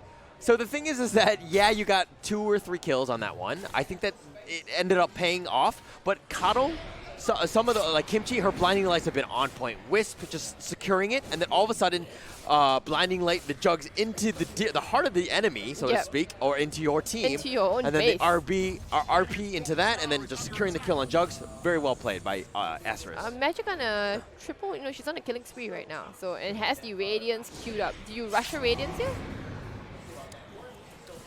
I think you do. And I think you do. Tiny, okay, so Tiny from that fight earned about, 300 gold. It's almost very, very close, fast approaching that Blink Dagger. So I think she'll be rushing that because she opted not to go for to finish her boots instead. The reason I think that you go Radiance and you have the space for it is that, yeah, all the towers are starting to get, suffered or whatever, but you still have your T1 bottom still up. That means, I mean, in the long scheme of things, that's an extra 5 or so minutes. Okay. Right? You're looking at about 20 minutes just to get yourself to the 30-minute mark. That's when Spectre should probably get a Radiance. If she gets it faster, great. But right now, she won that team fight, and she's continuing to farm. She's almost halfway there. So I think that she can do this. I think she can do this too. Go on, Magic. I believe in you. Yeah, that's just because you want them to win. Way to be biased. Do you believe in magic, Magic? Yeah. No, but I think that she has it. Aurora, on the other hand, what are her items? Aurora? Nothing yet. She's going to be building into the Blink Dagger, I suppose. Okay, so Treads, Blink? Yeah, Treads, Blink. She's going to hit very fast. She wants to look to burst down somebody. Probably the Lina, maybe. You could burst down the Ember as well, if the Flame Guard is not on, I suppose. And sorry, what is Ja on the wave 2? Because she's got, obviously... Okay. All right. So Arcane Boots and to stick into Blink again. Yeah. Okay. So just buying a little bit of time. NM here probably a little dangerous. Nah, she's fine. She's strong. She's fine. She's got a Blink. She's got a Vanguard. She's cutting the creeps. That's what she's looking to do. Oh, she gets the call onto Kimchi. He taunts up immediately. He's going to dunk her down the avalanche. She's not enough to stop the call, but he tosses her back and immediately gets stunned up as well. And pushed in further into the base. Yeah, that's how you kill people. You use your tier 3s and tier 4s when your tier 2s and 1s are still up. Yeah, you don't need items to do damage when you could have the towers do it for you. Aurora there with a nice toss back into the Magnus, into the RP. Obviously, they practiced that combo because they were on point and skewering him back. That's a lot of gold going the way of... Never refuse gold. Going the way? No, it was split. To just split onto everybody. Okay. Yeah, because I think the tower got in. Yeah, stupid tower. God damn it, tower. Not a team player. Yeah. Okay, but Tiny does have Blink. Axe had a Blink. That was a reveal. Yep. Didn't really get anything out of it other than a coddle. I mean, it's a coddle, right? Yeah, stupid Gandalf. All right. So RPUs, and they do take down NM. NM, in spite of the net worth lead that she still has, I don't think the impact has been that great after the laning stage. No, okay. The issue is that everybody's mid. Okay, so if you're going to start going, you're going to have these massive team fights. And look at where she's diving to. She dove all the way past the T2, the teammates are not there to help support her, right? She needs to be by herself pushing the T1 bottom and then forcing Spectre to have no place to farm. All right. So she did her job in the laning stage. So, oh no, they're going to find Jia. The toss back, the Avalanche is going to go down immediately. And the Will-O-Wisp is going to try to control them up. They're going to try to hit them down. Will they take down the Wisp? They're on this pop as well. Then they're going in. They're already going on to NM is running away. They will haunt, nope, not onto anybody else. Okay. That was a... Aurora against the Avalanche is going to proc the borrowed time on Naomi. They do take down tier 2. Okay, that was a little worrying. I would have liked Spectre to just continue to push bottom. I mean, you can't really defend this, and there's really no point in fighting. There's even really with no Magnus point, and down. now they know Magnus is down. They're going to beat down upon the tier 3s. They know Glyph is been expanded as well. And now Aurora is going to spin, going to Avalanche, but Sarah's going to spin that off, and she'll be just fine. Shake it off. Yeah, Aurora's looking for the toss back, but Jugs with the fast fingers. Sherry very quick in terms of that spin. Magic Immune not being able to be thrown there. Very well played. Magic almost has her relic, which is honestly quite an admirable timing right now. Yeah. So this is the thing. It comes back to the T1. Is that, yeah, your T2s have fallen, but you still have high ground, and the fact that they haven't touched the bottom lane, yes, it's going to be running down probably in about the next 5 or so minutes, but that is all the time that Spectre has. She's very close to the Radiance. Once it happens, we're talking different fight at that point. Right, but then in the end, you know, Sherry is going to be here, pushing down this bot tier 1, and we'll be taking away a lot of the map control here. Now that she's no longer able to farm this jungle area, that triangle area, so it's going to be a lot more dangerous. And yeah, Sherry will get the last hit on that tower. Nope, I cast this curse. I called it Sherry, too soon. you have one job. Cast this curse. I called it one too job. soon. Yeah. All right, we'll get back to that. Alright, so Aurora, she sees the Ember Spirit. Ooh. Oh my goodness. She was going to go for the Ember, but no, I think the Flame Guard was still on, so there's no way she would have taken down the Embers. Okay. Yeah, Flame Guard is still on here. Okay. But it looks like they're going to go Yeah, they're going to go bottom for the tier 2. T2, Yeah, and it's going to be high ground. Last out the tower. And at the same time, you know what? The Dire have yet to take a single tower. Yeah, that's the ultimate thing in terms of just, there's no space. Yep, there is no space like, at all. where's Aurora going to blink to? Where, you know what I mean? Like, you haven't gotten anything. And so that's kind of where that team fight went bad on the T2 mid, is that Spectre should have taken that T1 bottom. You got to take as much space that's given to you. You cannot fight. You are too weak. For sure, for sure. Alright, she has the relic already. Okay, 500 gold. Should be getting that Radiance maybe possibly before 20 minutes. Yeah. But, I mean, even getting the Radiance, yes, it'll help in the team fights. You're a little bit more tanky. Oh, actually getting a kill onto the Lina. Ooh, Yeah, okay. that's the only one that she can burst down, right? Yeah. The Avalanche toss combo is the one that you want to see. Lina, 960 health. Actually, Lina is literally the only one you can do that on. Literally the only one you can do that on. Only one. Yep. Um, Yeah, there's no way you do it too. Maybe the Abaddon if he doesn't have borrowed time. Yeah. With a couple of like 3 smacks. But he's always going to have that. The cooldown is just so crazy. 60 seconds. I mean, it can get down to 40. Just very difficult to deal with. I don't see the burst happening. And Abaddon, that's why Abaddon is so strong, right? But Bada Bing here, does she have Midas? There's Bada a blink Bing? on Midas. Yeah, there is a Midas on her. And she's gone for the hood. There is also a blink on Magnus. Yes. So that's pretty good, right? Okay. Like, Jia managing to farm up a blink, honestly, by herself that way. Yeah. That's amazing. Yeah. Yeah, she's got to be there to make the plays, right? Yeah. I mean, you have the Tiny there. People are going to jump on the Tiny. That's your RP moment. And of course, you got Wisp to back that up. Yep. So Then they're going to smoke up and they're going to move on towards here. Will they be able to find anybody else? They do see the Spectre farming on forward. Ooh, they see the Spec! Forward onto the Spec, but the Will-O-Wisp is going to control them back. The burst, okay, the blast back, and then she's going to pop the Haunt as well. Now she knows where everybody is, and now they're going to try and disengage, but nope, the RP is on there. But they all pop the Omni Slash as well, and I think Jia should go down for that. Yeah, the Magnus just go down, they toss up. X8 caught in the wall of her. She's going to run forward. Nope, she's going to be just fine. Now Aurora actually caught in the wall of her. She's going to be going down at the end. The Avalanche just hit on so many people, but I think that's Aurora down. She's got to buy back, but will she have to expend it? I think because she now does. they're going to have to go on to the tier 3. You can't give up that T3. Now you can't get up. They're going to pop the glyph. They really don't want to buy back on Aurora. She's probably going to go for a... Oh, I was going to say Aghanim's actually, but there are no creeps. Oh, there are no creeps. Backdoor protection again? Nope. No, no, not yet. Sorry, they're creeps elsewhere. Yeah, the creeps elsewhere. Yeah, there's like a couple guys. Yeah, top lane as well, yeah. Okay. They're going to give up racks for this. They got to channel the inner OG in them, right?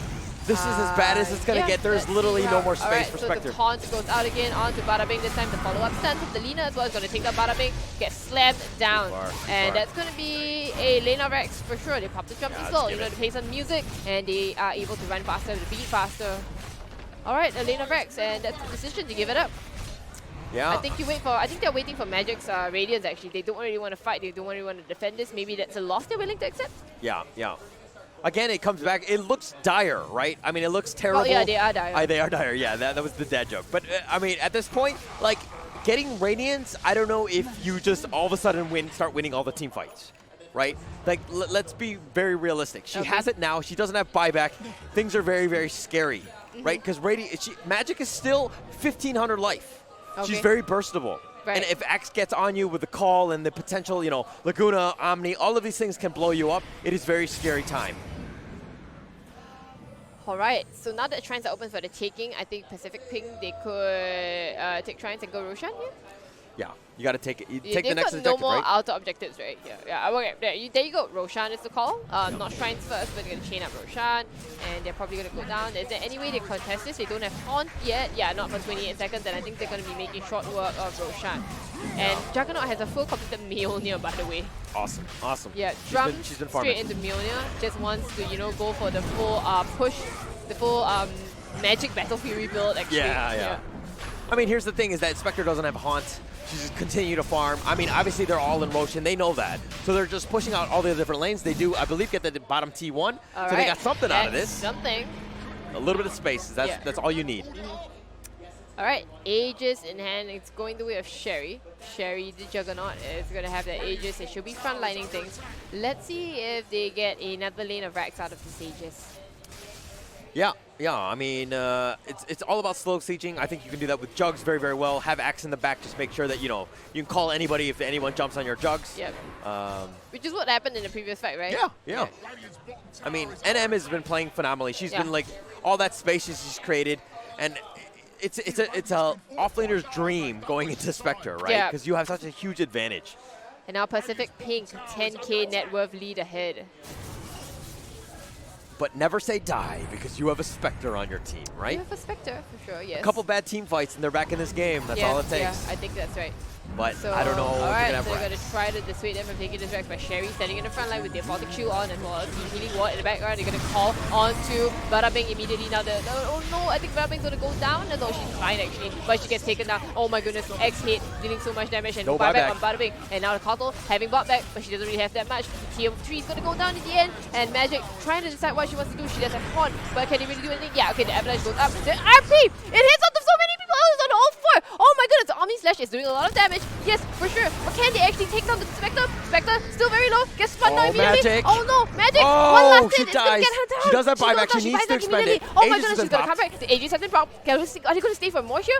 They can continue to fight. They can continue Bada to fight. Bing dying that early was massive. She did not have buyback. She should not have been there. Okay, so it goes Tiny in the back line. Actually going for NM instead. She's Aurora. gonna go for the Tiny, and she's gonna go for Aurora. That's a buyback. Aurora has to buy back for this. This is it. They're going for the Rags. I think they're gonna get the melee Rags for sure. They have the creeps this time. No backdoor protection. The backdoor protection is not on for them. Tiny going forward, trying to do something more. That damage. But KJ still alive, and now she's gonna get haunted up. Oh my goodness. And I'm doing so much work. Aurora, she's gonna die back at this moment. The spin from Sherry. She's gonna take down Bada Bing. Oh my goodness, this is gonna be a dieback. Die back for Tiny, but you still have Spectre. Obviously, at this point, you can't continue to keep on fighting. You have nowhere to go. You don't have RP. You don't have Wisp. You don't have Haunt. You don't have anything. All you have are dead two heroes. Both of your cores are down, and it looks like they're going to go down for the bottom racks. And they are fired up, and they are good to go. If you're in this Bounty Arena, you hear how loud this team is right now. Very impressive.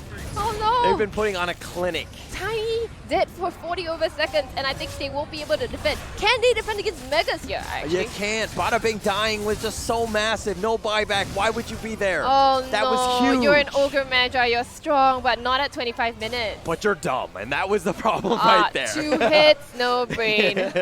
No, the positioning was just, you were just too far up. It was bad positioning. I don't know. Ogre Magi, you can't front line, Not another thing is that you have to be saving for a buyback. At this point of the game, you're getting raxed. You have to make sure you have that second life. That is a massive mistake.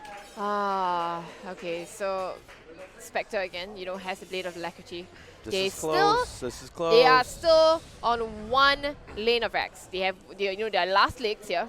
Okay.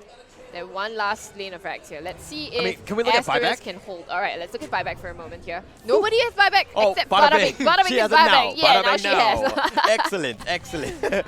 She learned from her mistake. Yeah, at 25 minutes. 25 minutes, she decides, okay, it's cool. I want to have buyback now. But Dota Plus says what? DOTA Plus is what? Hey, I'm afraid to look. I'm afraid to look. Okay, I'm not going to press it yet. I'm going to go high. I'm going to go high? Yeah, I'm going to go about 90. But okay.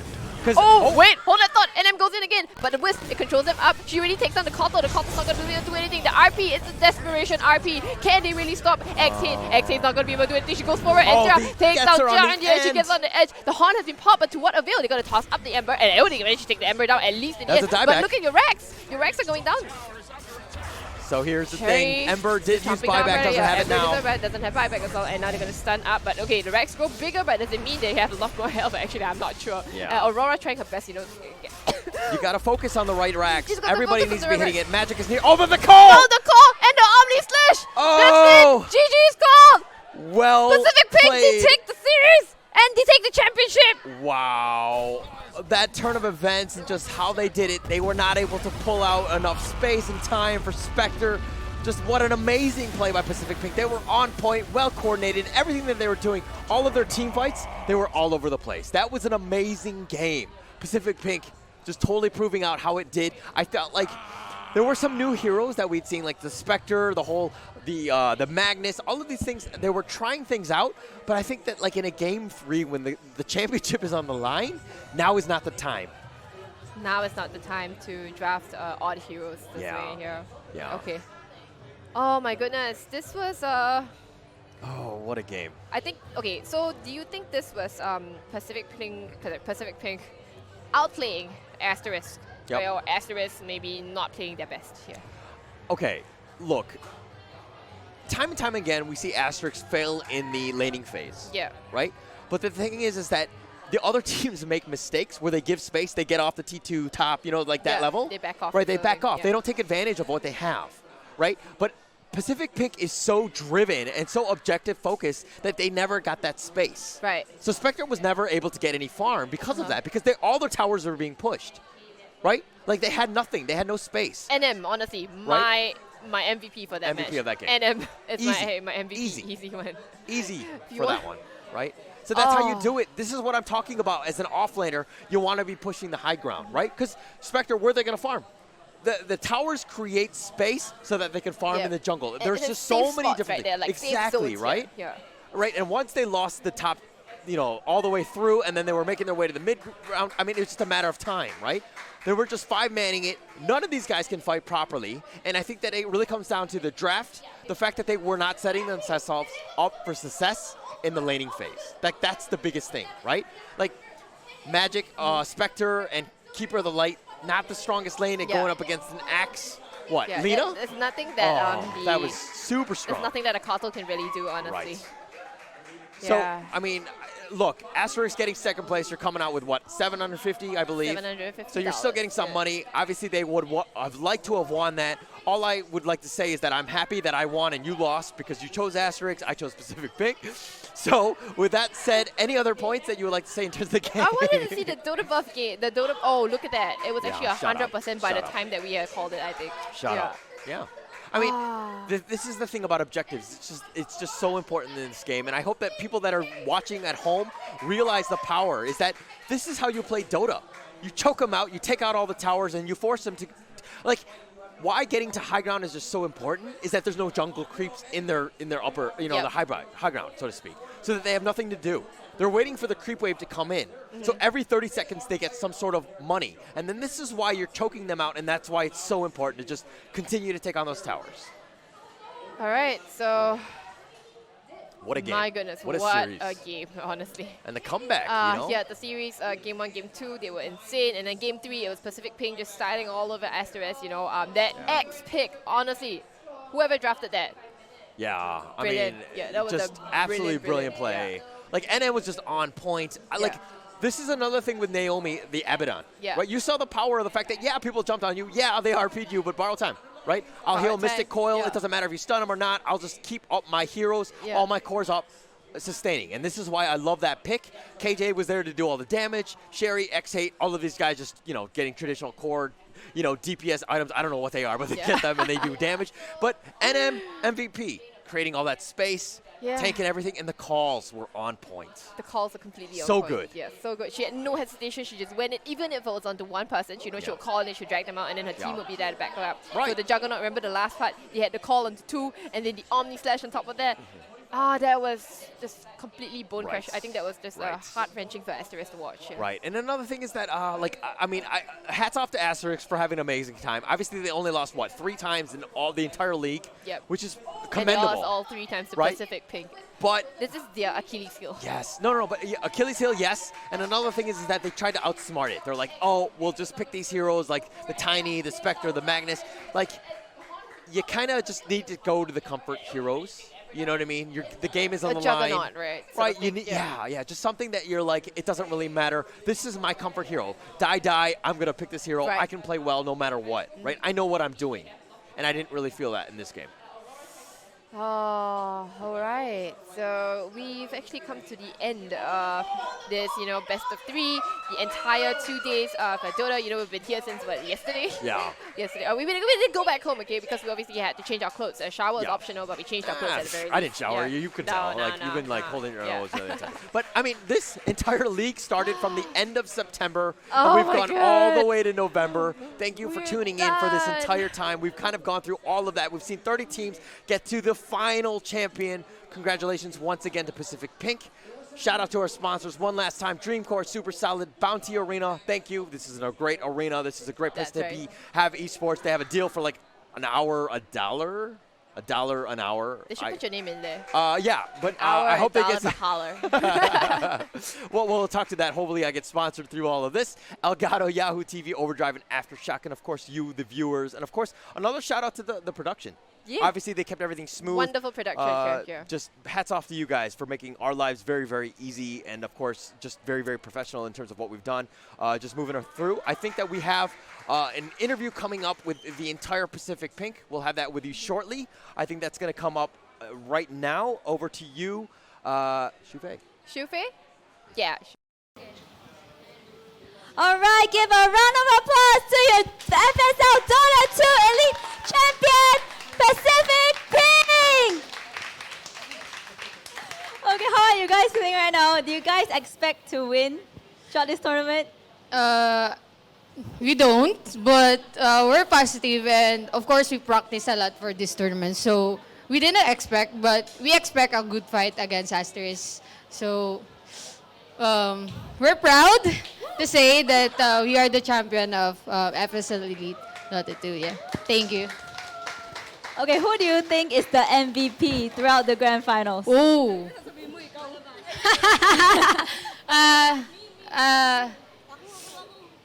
I think it's the Axe. Yeah. But of course my team as well. My teammate as well. All of us did our job.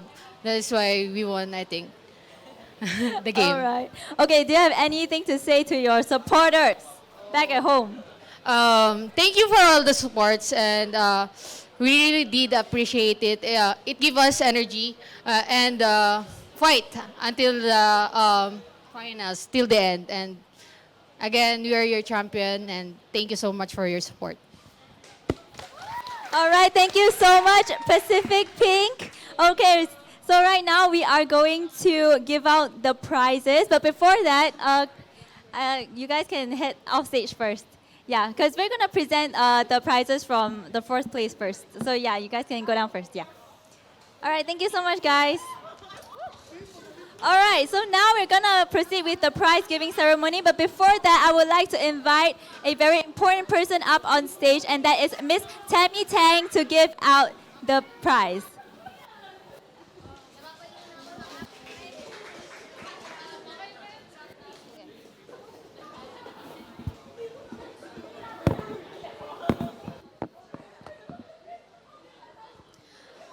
Okay. All right. So coming at fourth place for FSL DOTA 2 Elite is Frosty Fire.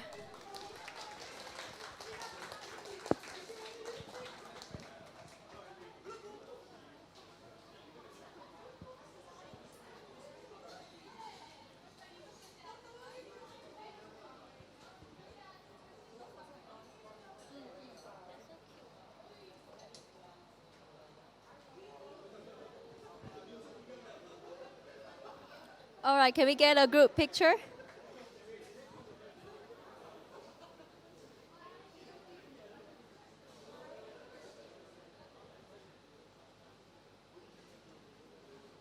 All right, thank you so much. All right, coming at third place, give a round of applause for Brand Esports Elite.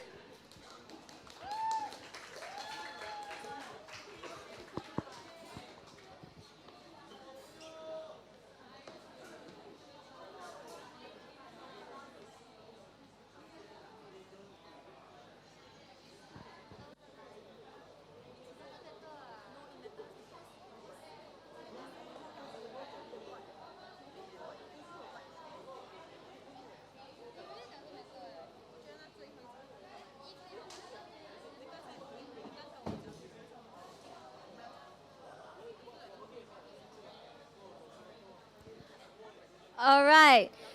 So coming at second place, please give a hand for Asterisk.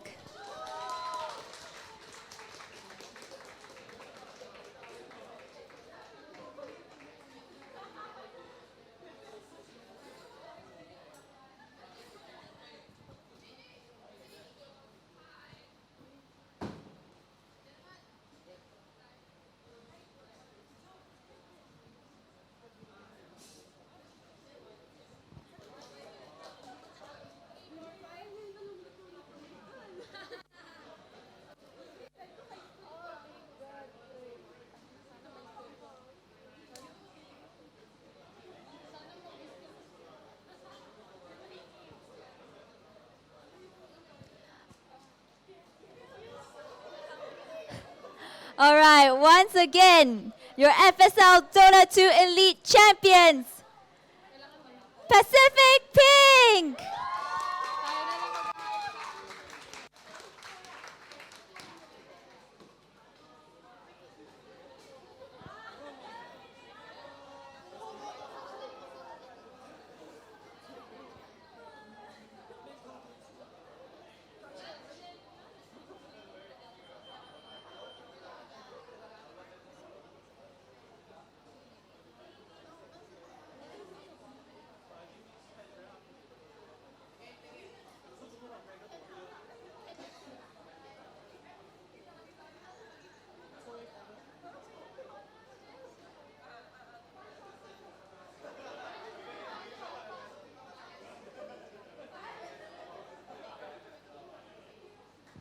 All right, before you guys go, can we have all the teams up on stage together for a group shot? Thank you.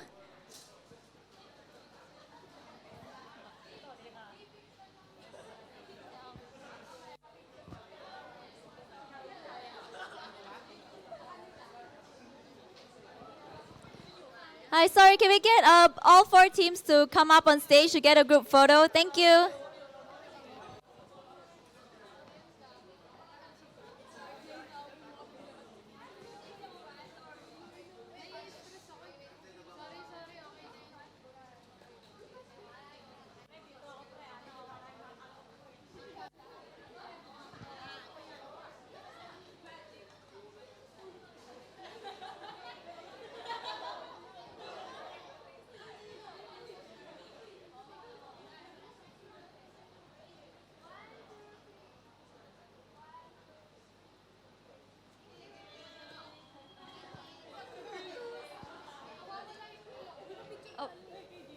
All right, good game. Well played to all the teams who participated and for putting up a good show for the audience. Now, this is it for FSL Dota 2 Elite, everybody. Once again, I would like to thank our sponsors. Our venue sponsor, Bounty Arena, PC sponsor, Dreamcore, and also our monitor sponsor, Super Solid. Now, we would also like to give thanks to Yahoo, Aftershock, and Elgato. So do remember to follow our Facebook page at Female Esports League Dota 2 and our Instagram FSL.gg for even more exciting 2020 FSL circuit. So my name is Shu Fei and I am your host for your FSL this year. See you guys next time.